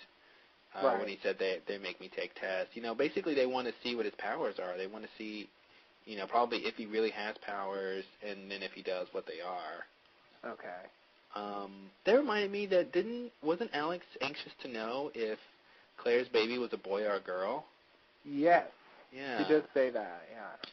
That I think that goes back to the mural on the hatch theory that I don't know if I made that up, I don't remember. But there's, on the mural in the hatch, if our listeners have ever seen sort of a really good picture on that on the net, there's this distinct figure of like a black or dark male sort of figure, and then a white male figure, And I don't know if I guessed that or if I read it somewhere, but anyway, it's theorized that one's Walt and one's Aaron, and that Aaron may be part of this whole thing, and that's why they, part of the reason that they wanted Aaron in the first place when Ethan kidnapped Claire was that he's part of whatever's going on the island that's sort of maybe even prophesized by this mural or depicted in this mural in the place. So I thought it was interesting. She was curious to know if Claire had a boy or a girl. I took that part as friendly curiosity. Oh, really? Yeah, I could believe that too. If you have someone who's having a baby, like, oh, was it a boy or a girl? That's I would if it was me and I was writing that scene. Not that I'm a good writer or anything, but if it was me and I just wanted it to come across as friendly curiosity, I would have maybe said, like, is the baby healthy? Is the baby okay? Just to say I'm concerned about the baby. But when you specifically say, is it a boy or a girl? I think you're more. I think you're supposed to believe. At least I believe that you're concerned about the gender too. It could be both, but I'm going to believe that she really wanted to know the gender more than she was just trying to be nice. Because that was a weird situation. She's got this guy at gunpoint. She did ask how Claire and the baby were doing. She did have that. No, she definitely did ask that. But I think she was wondering specifically if the boy. I think she really wanted to know the gender of the baby. I'm a believer that the mural is meaningless, or at least it won't matter at all what's in it. I don't feel like there's any hidden, messages or whatever in it. Yeah. So I really don't think that's going to – I think Aaron may have a part to play, but I don't think it's necessarily going to relate to the mural. Yeah. So well, I think if Aaron has a big part to play, then, like, the fact that there's two people in the mural that are sort of representative of Aaron and Walt, I think is important. Whether or not they're going to be like, hey, Aaron just saved us from the island, and Walt just turned into the space fetus from 2001. Hey, that was on the mural. I'm not, it may not come to that, but right. Well, we'll have to see how much whatever's in the mural, or how much whatever happens resembles what's on the mural. Yeah. To sort of make a determination. But hey, remember in the mural? It's just a prediction. Remember in the mural they had, we can talk about this, right? In the mural they had that picture of a boat. Remember I saw the boat in the mural? Yes. There's a boat in this episode. That's all I'm going to say. All right. That's all I'm going to say. We'll see what happens. We'll see what comes of this boat thing, but... yeah, that was the big, shocker ending. But, yeah, maybe we'll get to that in a second. I wanted to bring up Walt that, I was thinking it might be a possibility that when he found Walt would be sort of happy and maybe have sort of joined in the group, Mm-hmm. I was thinking that might be the case, but, this meeting pretty much debunks that idea. Or that theory, because he definitely seems he's blurting out things they don't want him to say, and he's sort of desperately clinging to him, and he's sort of whisked away. It made it seem like he's not happy just being there with the others. He doesn't want to stay there. Definitely. So that theory is just kind of debunked, unless he's acting, which I don't know. I'd take him this word. Well, maybe he gets it from his daddy. I don't know. Oh. But I think we could sort of intuit that Walt is not isn't in great control of his powers. So I think if he was, he'd be harder to keep there. And I think if he was, he would be able to sort of appear where he wants to appear more. At least that's what I would imagine if this was sort of a real scenario. So the fact that he sort of can't sort of blast all the others with a psionic burst or something, or whatever his powers turn out to be specifically, I think might mean that he's sort of not in control of them, and that's why they're sort of testing him, maybe even to build his powers up or something like that. Right. Did you notice that when in the beginning of sort of this part of the show, when they're escorting or dragging Michael into the camp, we saw a picture of the hatch that they're guarding. Yes. And two things. One, the first minor thing is the hatch wasn't very sort of. I mean, obviously you saw it was there, but you know the other hatches are very sort of obscure. You can't. It's hard to find them. You know, they're the main opening to the hatches. But this one was just sort of on the beachfront, and you know, if you were walking the beach, you would see that hatch. So I thought that was interesting. But the other thing is they had a logo on the hatch. You know, a Dharma logo. Mm-hmm. Now I'm sure our good friends on the net, specifically at Lost TV forums, will tell us what's on that logo, because I couldn't tell. To me, it was like a sort of a vertical rectangle, and through the middle it had some sort of writing or some sort of symbol. And you know, I was watching this on TV, and I couldn't tell what it's. If those were words in the middle, I couldn't tell what it said. Right. Did you notice that symbol? Yeah, I did. I did notice the symbol. I couldn't tell what it was. Now we know from the Blastdoor map what the other hatches should be, right? There's the flame. Right. There's the arrow we've seen. Right. The swan we've seen, and there's one. The pearl, which was the question pearl. mark. And let me see. I'm pulling it up right now. So, you know, I'm thinking, I mean, obviously the question mark wasn't really labeled, so there could be a hatch that's not on the map. There's supposed to be 6 hatches. Actually, that's it. There's only 4 that's labeled, and it's the swan, the flame, the staff, and arrow. Okay. And, you know, sort of from the direction, you know, maybe this is bad, but I'll just do what Echo did and pretend like I know the coordinates. Right. It looks like that they're either at the station close to the arrow, which is sort of at the 2 o'clock position labeled C3, or they're at the station labeled C4, which is sort of at the 3:30, 4 o'clock position on the Blastdoor map. So the ones that aren't named. The ones now, that there's aren't supposed to be 6 of them. We have, how many? 5 accounted for? Well, there's 6, and then if you count the pearl, that will be 7, plus the one that's scratched out on the Blastdoor map makes 8. Okay, but I'm talking about of the ones that are labeled there. There's 4 labeled. 4 labeled, plus now we know the pearl. Uh-huh. Right? The ones that have names, you know, real names. Mm-hmm. So there's supposed to be 6 of them. So there's 1 that's unaccounted for as far as having a name fitting into the scheme of, you know, 6 hatches. Mm-hmm. Now, but they've depicted more than that, right? So I don't know what to make of that, but apparently, I don't know if there's more hatches than 6. That seems a bit odd, but... Well, there should be at least 7 hatches. Okay. Why do you say that? Well, there's 7 hatches drawn on the map. Now, there's 4 hatches with names. If you count the question mark, which isn't drawn as a hatch, obviously on the Blastdoor map, there are 8 hatches. Okay. But like I said, 4 with names. So there's 5 with names total, because we know the name of the pearl, right? So that leaves, let's see, 1, 2, 3, 4, 5.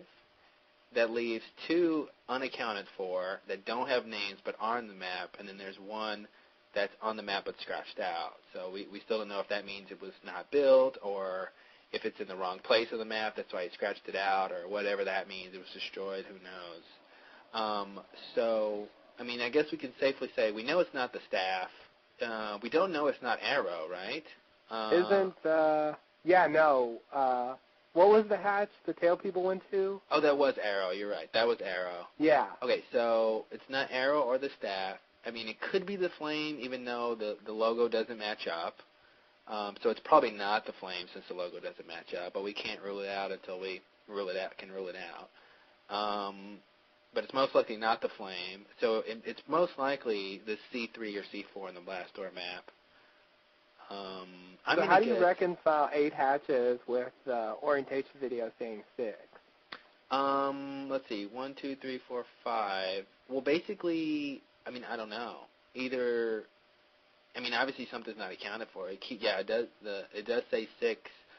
But there, I mean, even if you just go on what's what's on the Blastor map. I mean, you got 8 on the Blastor map. Right. I'm sorry, you got 7 on the Blastor map. 8. No, I'm not counting the one that's crossed out. You got 7 on the Blastor map. Okay. So I don't know. I don't know what maybe maybe one. I think maybe one of the stations is the control station. That's sort of where everything's being controlled and monitored from. So maybe it doesn't sort of get that type of orientation video. There's sort of the one main hatch, and then there's 6 hatches where they're doing experiments, or that 6 hatches part of the experimentation. That's okay. That could be it. I can't wait to see what's in the hatch. Yeah, me either. I was really hoping we'd get inside there this episode. As soon as I saw that, I'm like, God, I need to see what's in there. But they just sort of kept him. I guess they were really trying to keep up the facade that they just lived out there. I just don't buy it. I was just seriously just thinking that, right, when you were saying that. Like, why? What is this? I'm getting so angry. Like, I got to figure out. I hope they tell us before the end of the season. Like, why are they dressing up? Why are they pretending to live on this beach in these camps? I mean, that's a lot to go through to sort of augment your life to these sort of low standards just for whatever reason they're doing it. You know what I mean? I hope there's a good enough reason to be doing that. But to walk around, on a beach in this sort of harsh environment, barefoot and sort of dirty and in these clothes, like that's your lifestyle you're changing. If you're not used to that. But then again, I guess they've been doing it for 16 years, right? So they're used to it. But and here's the question: how does Walt know they're pretending? Does that mean he's seen Zeke or he's seen them outside of their regular down-dressed garb? And well, he must have. And he wouldn't say that if he didn't. Well, I think there's other explanations on how he could know that.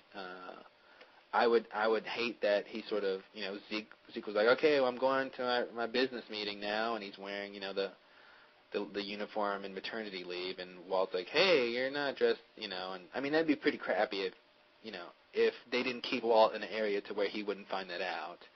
But there's a whole host of other reasons how Walt could find that out, though. Well, yeah, there are, but that's the obvious one. That's the crappy obvious one. If they're running sophisticated tests on him, I would think they'd bring him to a place where they have sophisticated equipment, and I feel like that's. But they could. They could still dress like they're dressed when they're dressed down and run the test. They don't have to dress up to run the test. Yeah, you're right. They don't. Obviously they don't dress like that all the time. What do you mean, well? We have confirmation of that from maternity leave. Well, we know that Zeke doesn't dress like that all the time. And the other people, the surgeons and... Yeah, who knows what was going on with that, though? Who knows? Those could, it could be that the people that we saw on the beach dress like that all the time. They're the ones who are sort of helping maintain the facade, and then there's the people who are running experiments who get to dress in sort of contemporary clothes and, stay in the hatch and do the experiments. So, it's not cut and dry if everyone is changing costumes all the time or if it's only a set group that's changing costumes. Oh, yeah, you're right. That's not clear. Obviously, there are some people who change costumes, or should I say there is at least one person who changes costumes. If there's not 2 of those, one person. And I would say, I don't buy that for a second. Yeah, me either. I would say if there's one, there's more than one. I don't think he's the only one that does that. I find that highly unlikely. I could see cases to where he could be the only one since he's sort of the leader, or the leader / manager. I think the term manager is a little more appropriate. But it just depends on what's going on this island, man. Who knows why they're dressing up? It could be he's dressing up because, he has to get on the boat and go to Tahiti or whatever, some island where the meetings are. How would you measure pretending if they weren't dressing up? If they really live like that all the time, in what sense are they pretending anymore? That's what I was saying. Like if they've been doing it for 16 years, how is... Yeah, that's a good question. That's what leads me to conclude there must be times where those people are not dressed like that. Otherwise, then they're just living like that. Well, I still don't think you can conclude that they're all doing that.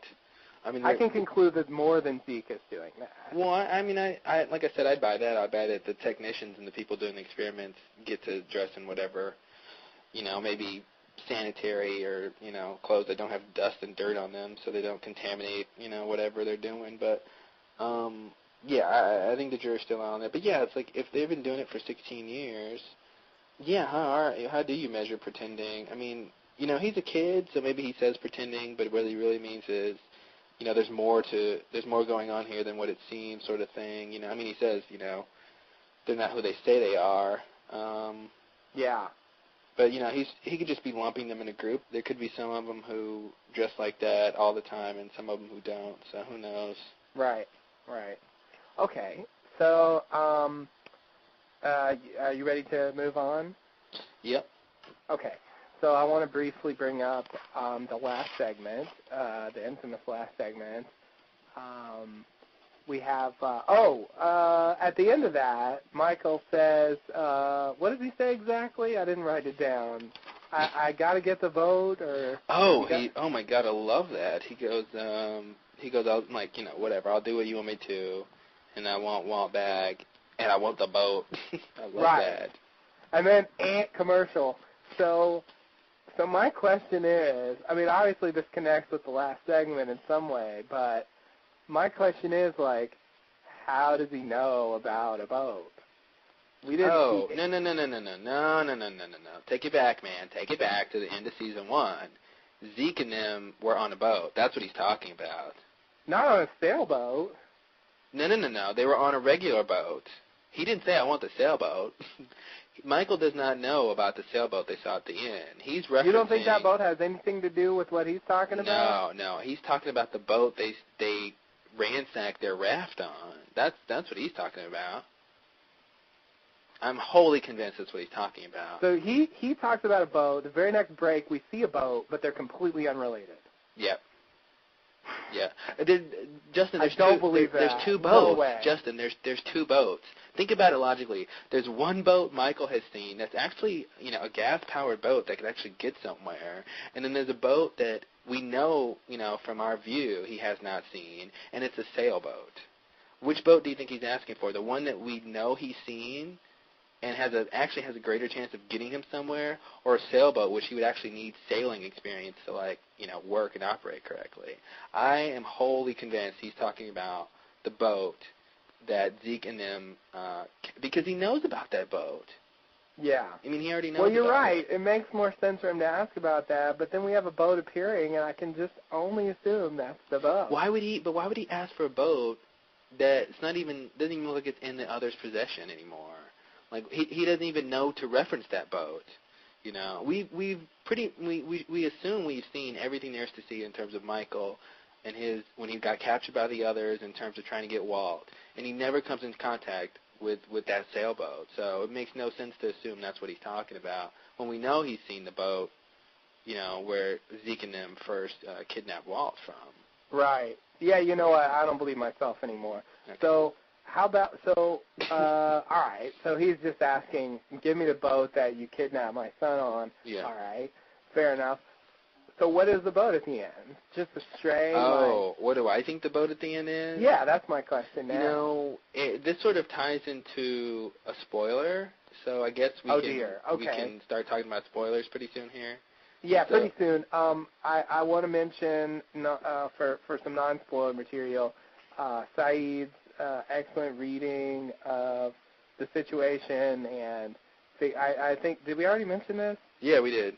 Yeah, that conversation, that's good. Hopefully that will lead to something. Oh, we already talked about this. God, my memory's bad. Yeah. All right. That's when I proclaim. I mean, I love Saeed. Every episode, any episode he's in, well, that's not true, because when he's making furniture or whatever he's doing the last couple episodes has been pretty crappy, but when he, Saeed is when he's good, man. He's such a great character. He's smart and technical, and he's got common sense. He's like one of the only characters with common sense.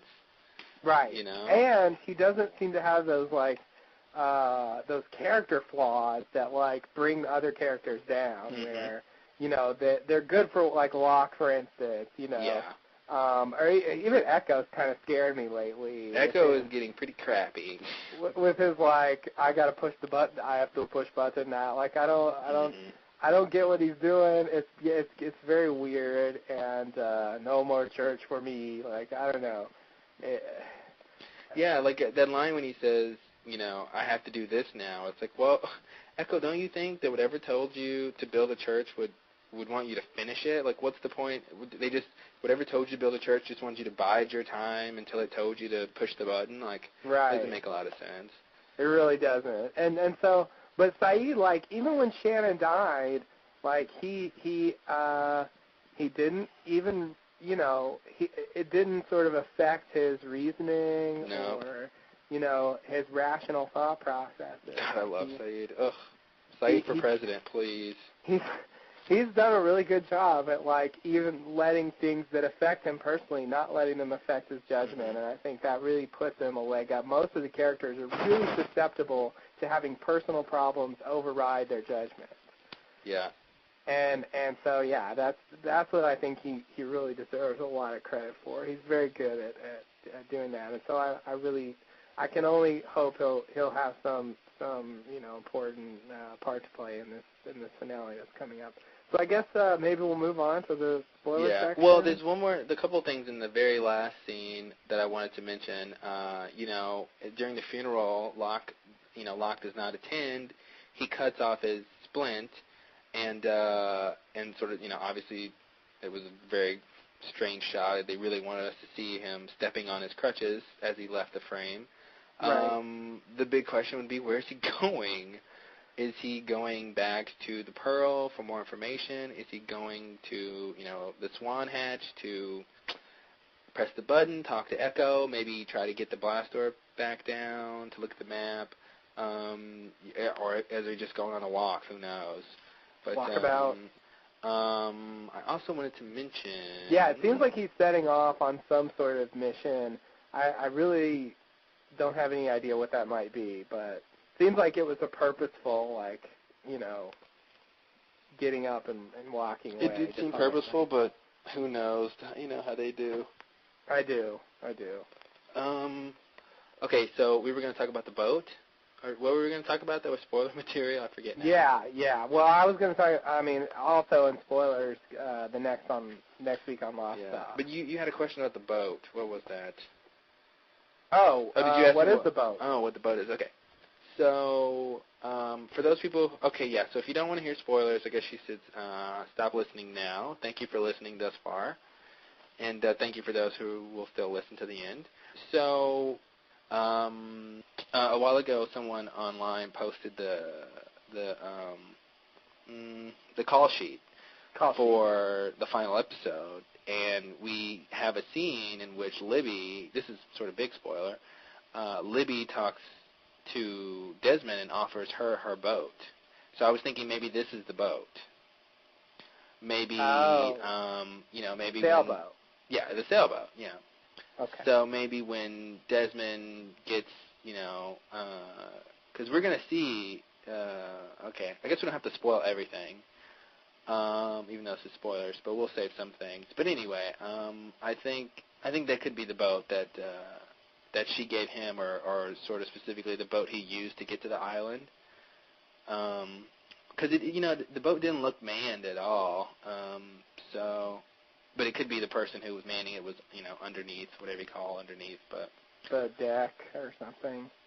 In the cabin, I guess, or the something cabin. Like that. Yeah, okay. Yeah, the deck should be the top part. We should ask Jen. I think he knows all those. Oh God.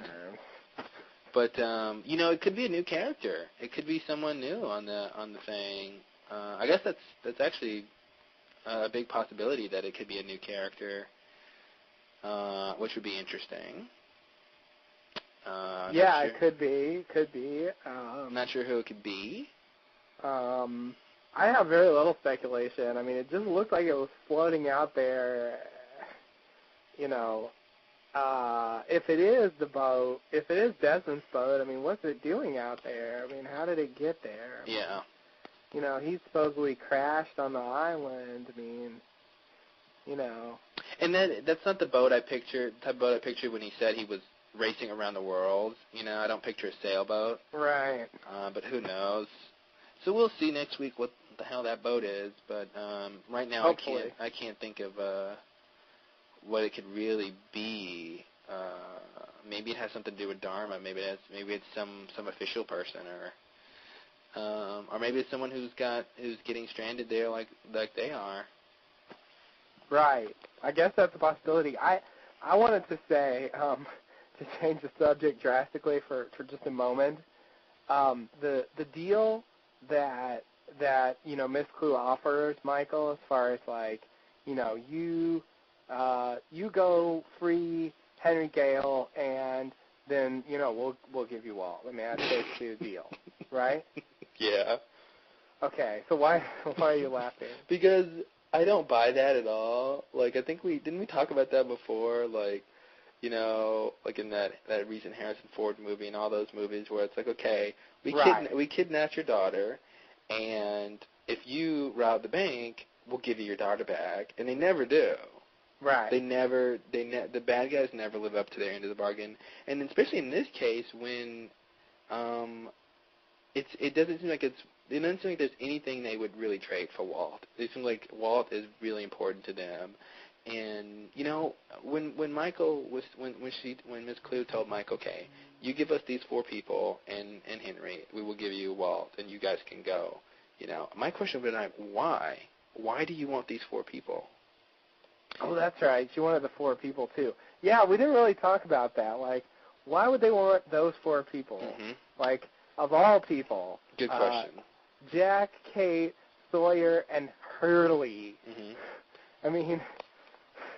I thought my first thing about thinking why they wanted Hurley was his relationship to the numbers in terms of the outside world. I don't know if they know about that, but I thought that may be some influence that they want him because he's got some relationship to these numbers. Right. And then, Kate is supposedly a bad person. Maybe they want her killed. Maybe they want whatever. Sawyer should be a bad person. And I guess Jack is a bad person. I don't know. To me, I was wondering, one of my questions was, why don't they want Saeed? Because Michael was like, Saeed cannot come. And I was thinking, is Saeed a good person? He's a torturer. But I wonder if he's considered good by the others for some reason. Right, but they maybe. I thought they wanted good people, not bad people. No, they do. Yeah, that's the thing. But I feel like they want them. They want those 4 people to kill them or something. I don't know. I don't know. Okay. But why would they insist? It just seems very silly. Why would they insist that he lead those 4 people, to the camp for a trap? I guess. When couldn't they just, if they want to just kill him, couldn't they just do that? Would it be that hard? Of course, which makes it seem like they want them maybe for a test or some specific reason that they sort of want them to trap them, and we'll hopefully see. I don't actually think we'll. Are we going to find out next episode? I doubt it. Maybe it's a 2-hour episode. Yeah, somehow I really doubt it, but it's a 2-hour episode. There's enough room for stuff, but I don't know if we'll get the big picture of why those 4 people. Yeah. I don't actually. They'll be. It is a season finale. They could be captured in the season finale, so we'll see. Yeah, they could. They could. I wanted to mention quickly though, the theory that Michael just when he came back to the hatch. I guess he really didn't have anything planned when he killed Ana Lucia and Libby. Yeah, that he just that's what I was going to bring up. Yeah, confirmation. He just sort of did it off the cuff because they told, he asked Miss Clue, what am I supposed to tell them? And she said, tell them whatever you want, make up a story. So it seems like he just had a chance to get the gun from Ana Lucia and said, hey, okay, I'll shoot her and shoot myself. And then Libby came in and... Right. Now, he's got those 4 people he's supposed to leave there. If it was one of those 4...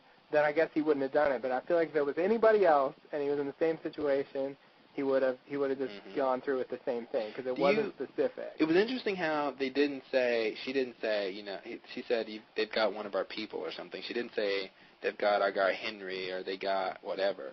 And I guess it was, maybe I just assumed, because Michael doesn't know Henry's there, so he doesn't know his name, so it makes no, doesn't matter to him what the guy's name is or something. Right. But I thought that was interesting. She didn't just, like, say the name. I wonder where Henry is now, though. Well, Henry wouldn't reveal his name either.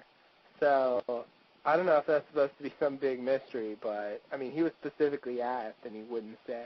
Oh, that's right. Maybe he's all our Hanzo.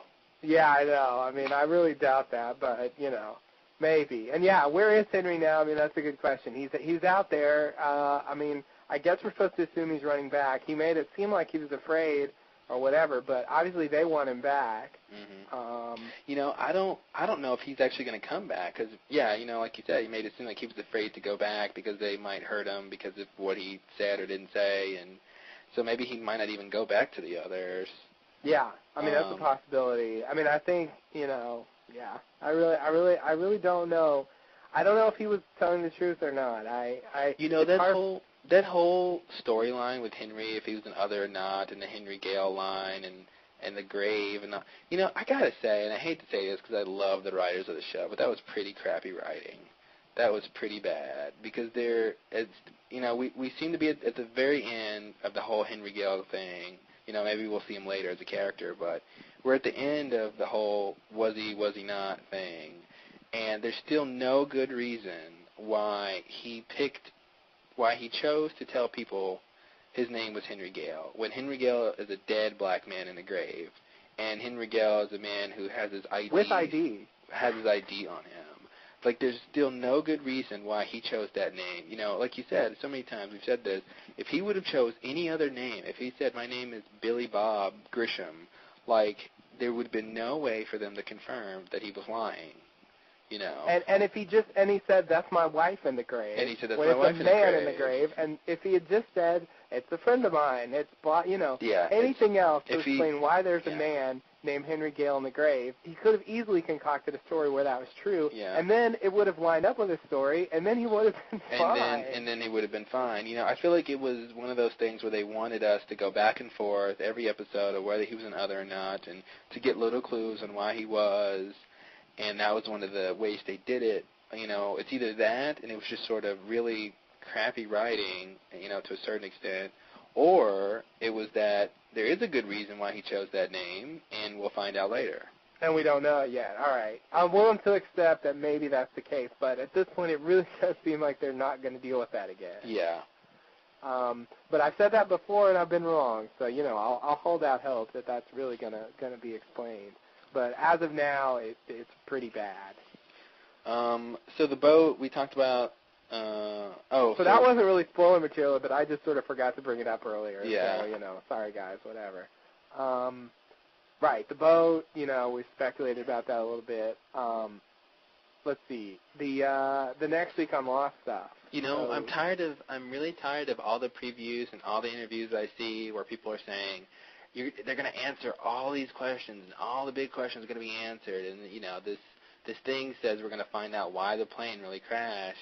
And I'm thinking, you know, I hope it's true, but don't pull my leg, you know. Right. Like, don't tell me, oh, it crashed because of, you know, the end to be continued.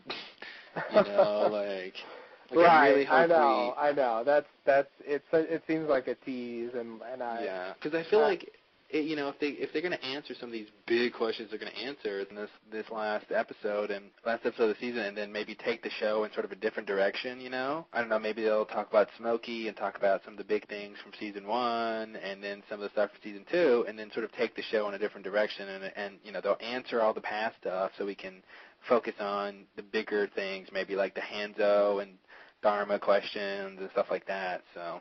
So we're supposed to find out, as we already said, why the plane crashed, and what happens when you don't press the button. Yep. And was there anything else? There was a third thing that I let's see here. thought. The answers you've been waiting for. And the 2-hour season finale.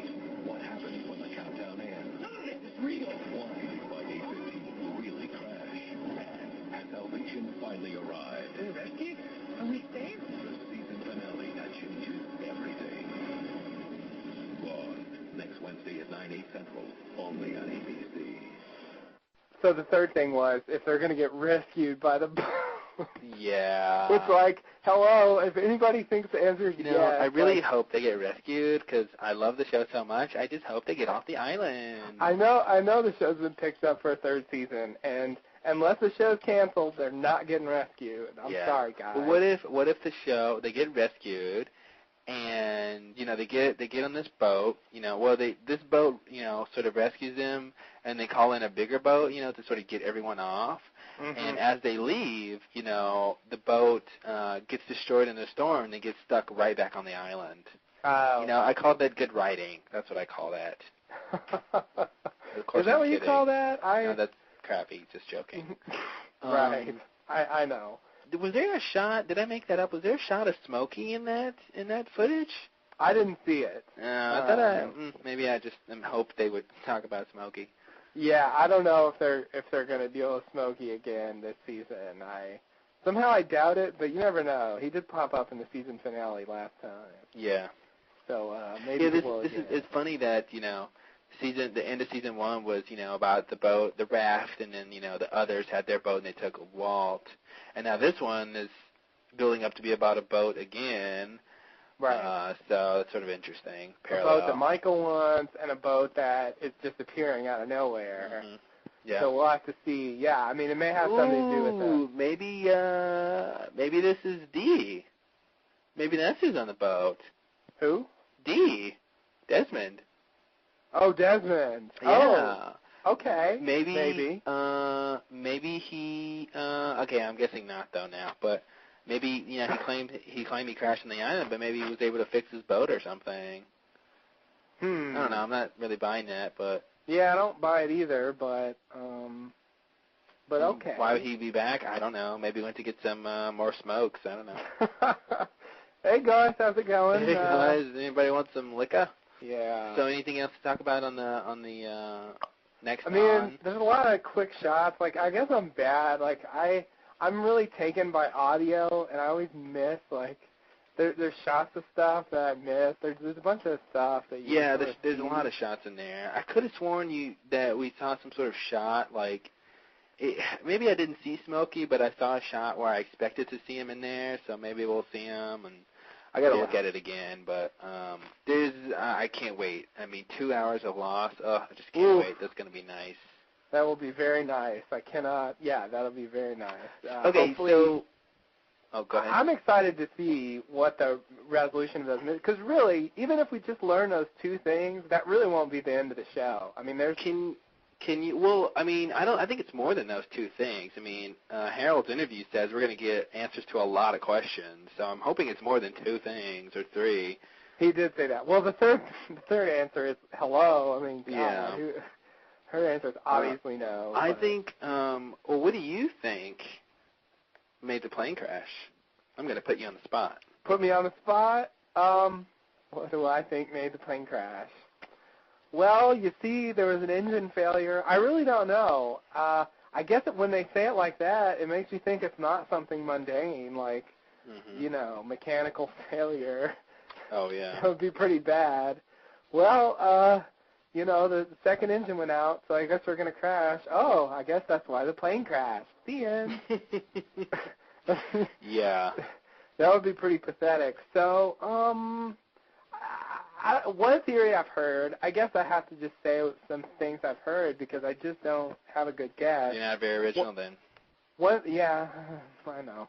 One thing I've heard is that, perhaps it was pulled to the island by some sort of magnetic force, perhaps related to whatever's in the Swan hatch. I don't buy that, but okay. All right, that was just, that was something they threw out there. The only reason I don't buy that, well, in sort of a logical reason, if you can sort of use logic in terms of this show, is that, there's no evidence of any. I guess they could explain some sort of magnetic relationship to bringing down the plane, but that magnet has no power outside of the hatch, as far as we know. I mean, even inside the hatch, there's only certain places where the pull of the magnet is readily, seen. But I guess maybe if the magnet charges or the button isn't pressed, it releases this crazy force of magnetism. I do think it's significant that they reiterated the fact that there's a magnet there in this episode. I feel like that was an intentional move to sort of reestablish that. Do you think that this magnetic force is what brings people to that? Like, if any sort of metallic vessel, be it a plane or a boat, gets close, it's sort of just drawn in because of the magnetic force? I don't think that, but that was a theory I've read. It's not a bad theory. Do you have a theory, Farrah, about why? Well, I'd like to think, or I should say, I do think, or no, I should say, it'd be nice to think. Boy.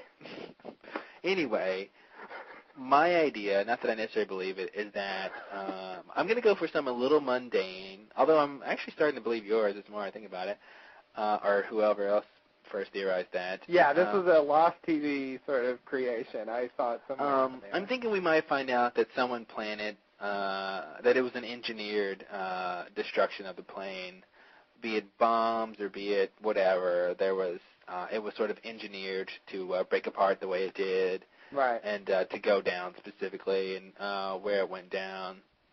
So I'd like to think there was a less crazy way, but, almost less interesting way too. So.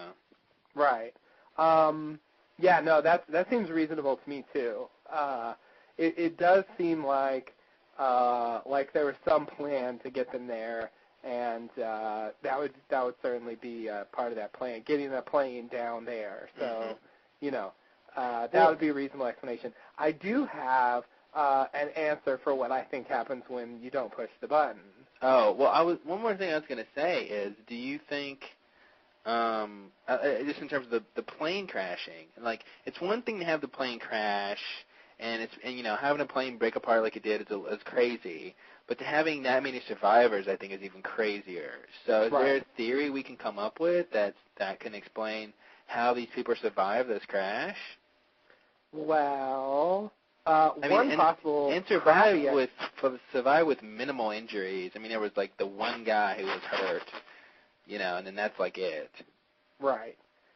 One crappy explanation I could come up with is it's a TV show and they need characters, so they can't all die in the plane crash. So okay, that's pretty crappy. There's a crappy explanation. Perhaps there's something very sophisticated about the equipment they used to crash the plane, and that was able to ensure that there were survivors. That would be another sort of explanation. I was just looking at not that I wasn't listening to you, but I was just looking at the Next on Lost thing, and there's this really quick shot of what looks like Echo. Sort of diving, and the blast doors coming down. Oh, really? Maybe that's not. I can't really tell who it is. It sort of looks like Echo, but yeah, the blast doors are coming down, and it's someone who's trying to sort of get under the door before it comes down, and they don't succeed. So it looks like we might be in for another lockdown. Uh-oh. Maybe because they don't press the button. Uh-oh. Which is interesting, because a lot of people have said, they didn't when they didn't press the button so long ago, that's what happened in the episode of Lockdown. That was the reason why the doors came down, was because they didn't press the button, even though it seemed like, it's one of those things where if you want to teach a dog a lesson, you need to reprimand the dog while it's doing the thing, not like 2 days later, because it doesn't know that that's why it's being reprimanded. Right.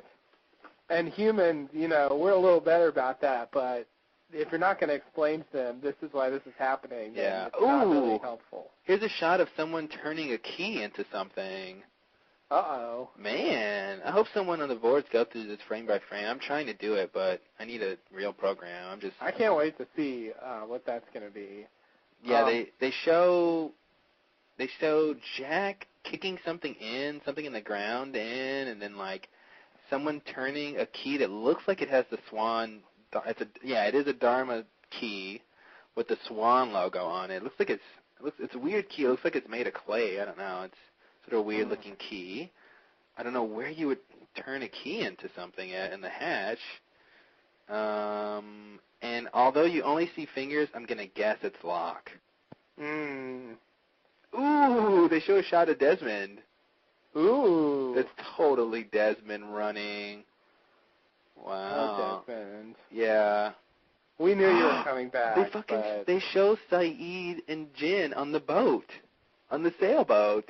Oh, really? Yeah. Damn, how much is in that fucking thing? There's a lot in here, man. They show Locke in some room. What is he? Locke is in some room about to destroy a computer. Oh, God. Yeah. And then they show Jack and Michael standing next to, I don't even know what these things are. It's a huge pile of something. I mean, they almost look like gigantic cigarette butts. I saw that shot. Yeah, it was like, but they're like purple and white. I don't know what the hell those are. Those almost look like really big thermoses, or like, it's like I can't think, like novelty lipsticks. Like I can't tell what they are. Well, I hope it's one of those too. Because that's what get them off the island. Some big thermoses. Oh, and novelty lipsticks. They show people shooting a lot. Dang, this is gonna be the best episode ever. Yes, according to J.J. Abrams, this is the best finale in the history of television. Well, what's interesting is they show Echo entering the code, but it doesn't look like he got there in time. Because he presses execute, but then it cuts to it going to 0, so it looks like he didn't get there in time or didn't take his code or... Right. Well, we are supposed to find out what happened. What I think happens when you don't press the button is boring, but I basically think it's going to be essentially nothing. I don't think anything's going to happen. I think what we're led to believe so far is that nothing's going to happen, and I believe that will be true. Oh, silly Justin. Whatever we're led to believe is usually wrong for at least one episode, and then we find out it was really right all along. I think with this being the, from what I've seen in the next on, and what looks like Echo not pressing the button at least in time or something, and it looks like the hatch, the blast doors come down again. I'm gonna say a lockdown happens. Yeah. And I'm actually thinking something big's going to happen. I feel like if you think about this in terms of an experiment, if your rats refuse to go in the maze, there should be some sort of consequence, even if it's a fake consequence. So I think something seemingly sinister is going to happen. Maybe the lights go out and warning, you didn't press the button, and now this virus has been released. Like something really sinister is going to happen, and I said essentially nothing. I do think like something will appear to happen, but I think what's going to happen, we're going to believe it's real, and I don't think it's going to be like, oh well, it's not real. I think they're going to convince us that whatever happens, I think we're going to honestly believe it's really it's serious. Well, they're not going to convince me. We'll see. I don't believe it, because I feel like it may be a big show. We'll get some symbols like we've already seen, and whatever else. But I think it's just going to come down to there aren't any like world-ending consequences to not pushing the button. And what are you going to do if you're wrong? Don't believe that for a second. What am I going to do if I'm wrong? I will eat my words. Is that it? Yeah. That's not very appetizing. Zing! Okay, sorry. Zinger. No, I think something interesting is going to happen. Something, because you know what? I want to believe that something happens and you don't press the button. Call me a purist. I don't know.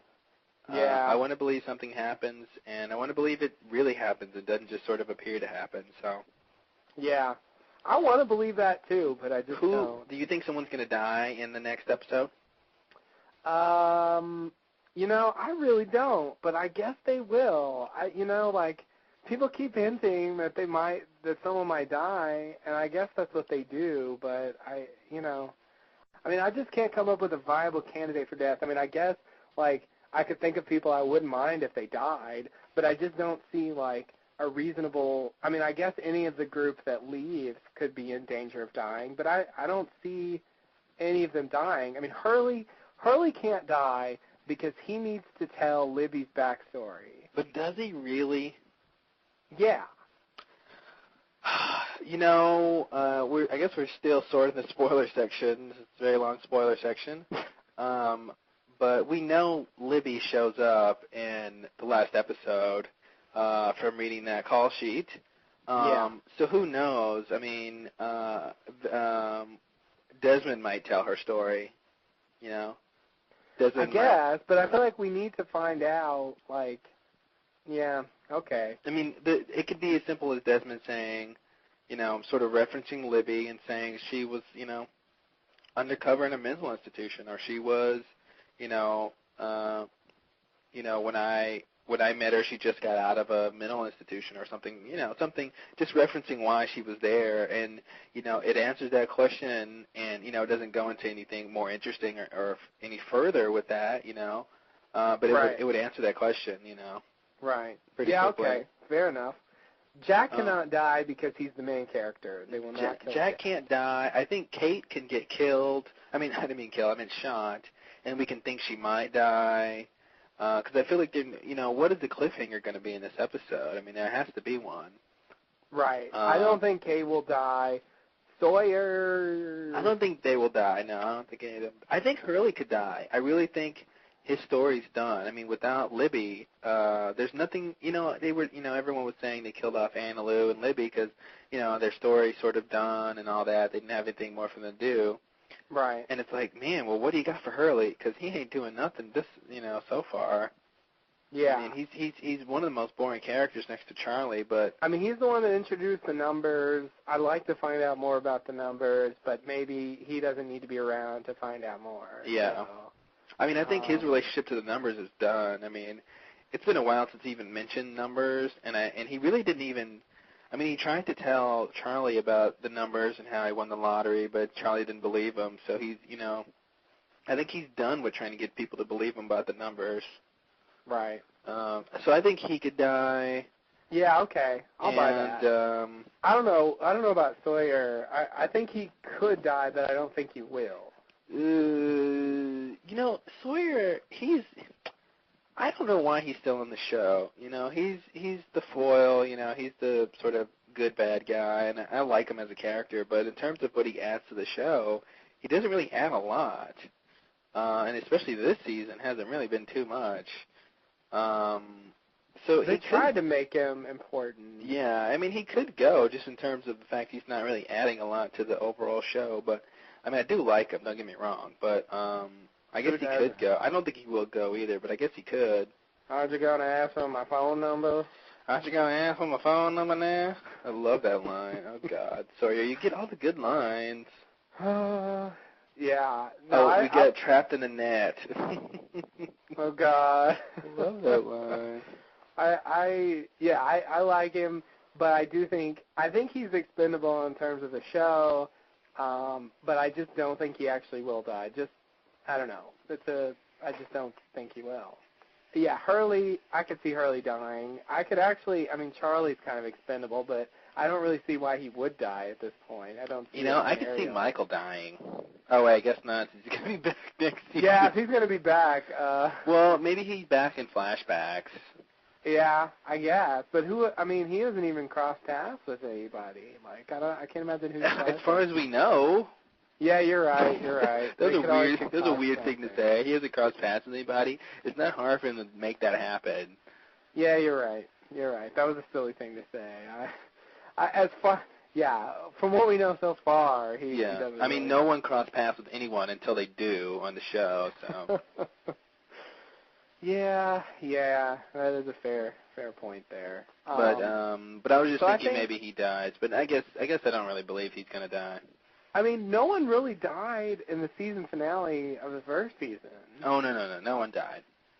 So, except for, what's his name? Mr. Monsoon guy. Oh, I love that. For our listeners, I'm sure everyone out there remembers when he had a weird name, Ernst. Art, right? Yeah. That was back in season 1 when Michael and the gang wanted to build a raft, and he's like, well, if you want to build a raft, you should launch it yesterday because monsoon season is coming and it's going to change the trade winds and you're going to go in the wrong direction from the shipping lanes. And as any astute viewer would notice, there hasn't been one monsoon since. So either the writers didn't really care to sort of, show that Ernst was right, or we haven't seen monsoons because, I mean, even though that a show, every episode takes place just about every day on the island, but so either those two things, or he was just wrong. Oh, that's what I mean. Yeah, he was just wrong. He just predicted incorrectly. But yeah, I mean, maybe they'll kill a character like him in the finale. I don't know. I think Jin can die. Jin's not doing it. Well, I don't think that, because I think next season it's going to really be about Jin and Sun. I mean, they were mentioning in that podcast about Sun's baby, and I'm just like, well, I guess she really is pregnant. Like, I was hoping there was some way she wasn't, but You think that was just going to go nowhere? They were just going to give up? I was hoping that they would. I don't want to I don't want to watch another pregnancy. We did it with Claire. I don't want to watch another helpless woman, and I don't see where they think this is going to go with having her being pregnant. That's like we find another person on the island who can walk again, even though when they were in a wheelchair before. It's like, I don't want to go through that again. Right. So I was hoping that, they would find out she's really not pregnant, or, I mean, they're not big on abortions on network television. But, right. I was hoping there was some other explanation on why we found out she was pregnant. I was hoping she wasn't, but looks like she really is. I just can't believe they're going to go down that road again, but maybe they'll make it interesting, hopefully. Yeah, I got so sick of Claire. I mean, actually, I'm sick of Claire no matter what. But God, man, hey, you got some weird vial you want to inject in my baby? Okay. Yeah. Oh, you're so sweet. I mean, there's babies who are allergic to, like, wheat, You can't even give them babies certain foods when they're that young because they don't have the tolerance for it. She wants to give some bioengineered drug to their baby? God, man, if there was ever a time to consult Jack, I think that's when it's like, hey, Jack, something's wrong with Aaron, and it's like, Claire, Aaron's fine. He's just a little sunburned, or something. Right. But when she wants to give vaccines to Aaron, she's not going to consult him. I don't know.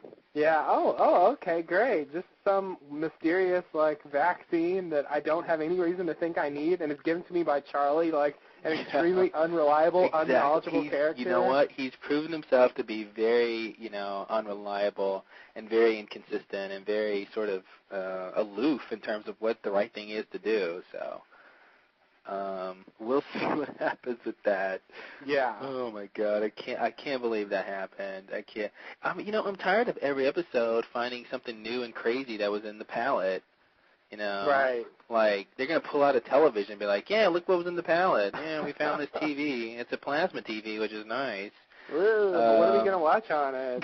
Let's watch Lost. Oh, God. That's the ending we don't want to see. We don't want to have the last episode be them watching themselves on TV. That's pretty bad. That's really... Wow, Jack, you're really annoying. Yeah, we'll see what happens. But so should we end this podcast? It's long. Yeah, we've gone on long enough. I'm sure you're all ready. Yeah, if anyone's listened thus far, I mean, we really owe you a great deal of thanks because I don't even think we would listen this far. I mean, I don't think I would speak for myself, but I'll listen to myself, but yeah, we really appreciate all you people out there who want to hear us talk. I would love, I mean, I know we always yammer on about comments, and some of you did comment. Let me take the opportunity to thank you guys for commenting. I believe it was, I forgot the names. Was it JD and, yeah, JB. JD and another, an anonymous? No, JB. It's JB. JB is in boy? Yeah. Oh, okay, JB. Thank you, JB. And there was somebody else, I thought. There was Anonymous. And two other anonymouses. Yeah, somebody put their name at the end. Payne. Payne. I know, yeah, another P word.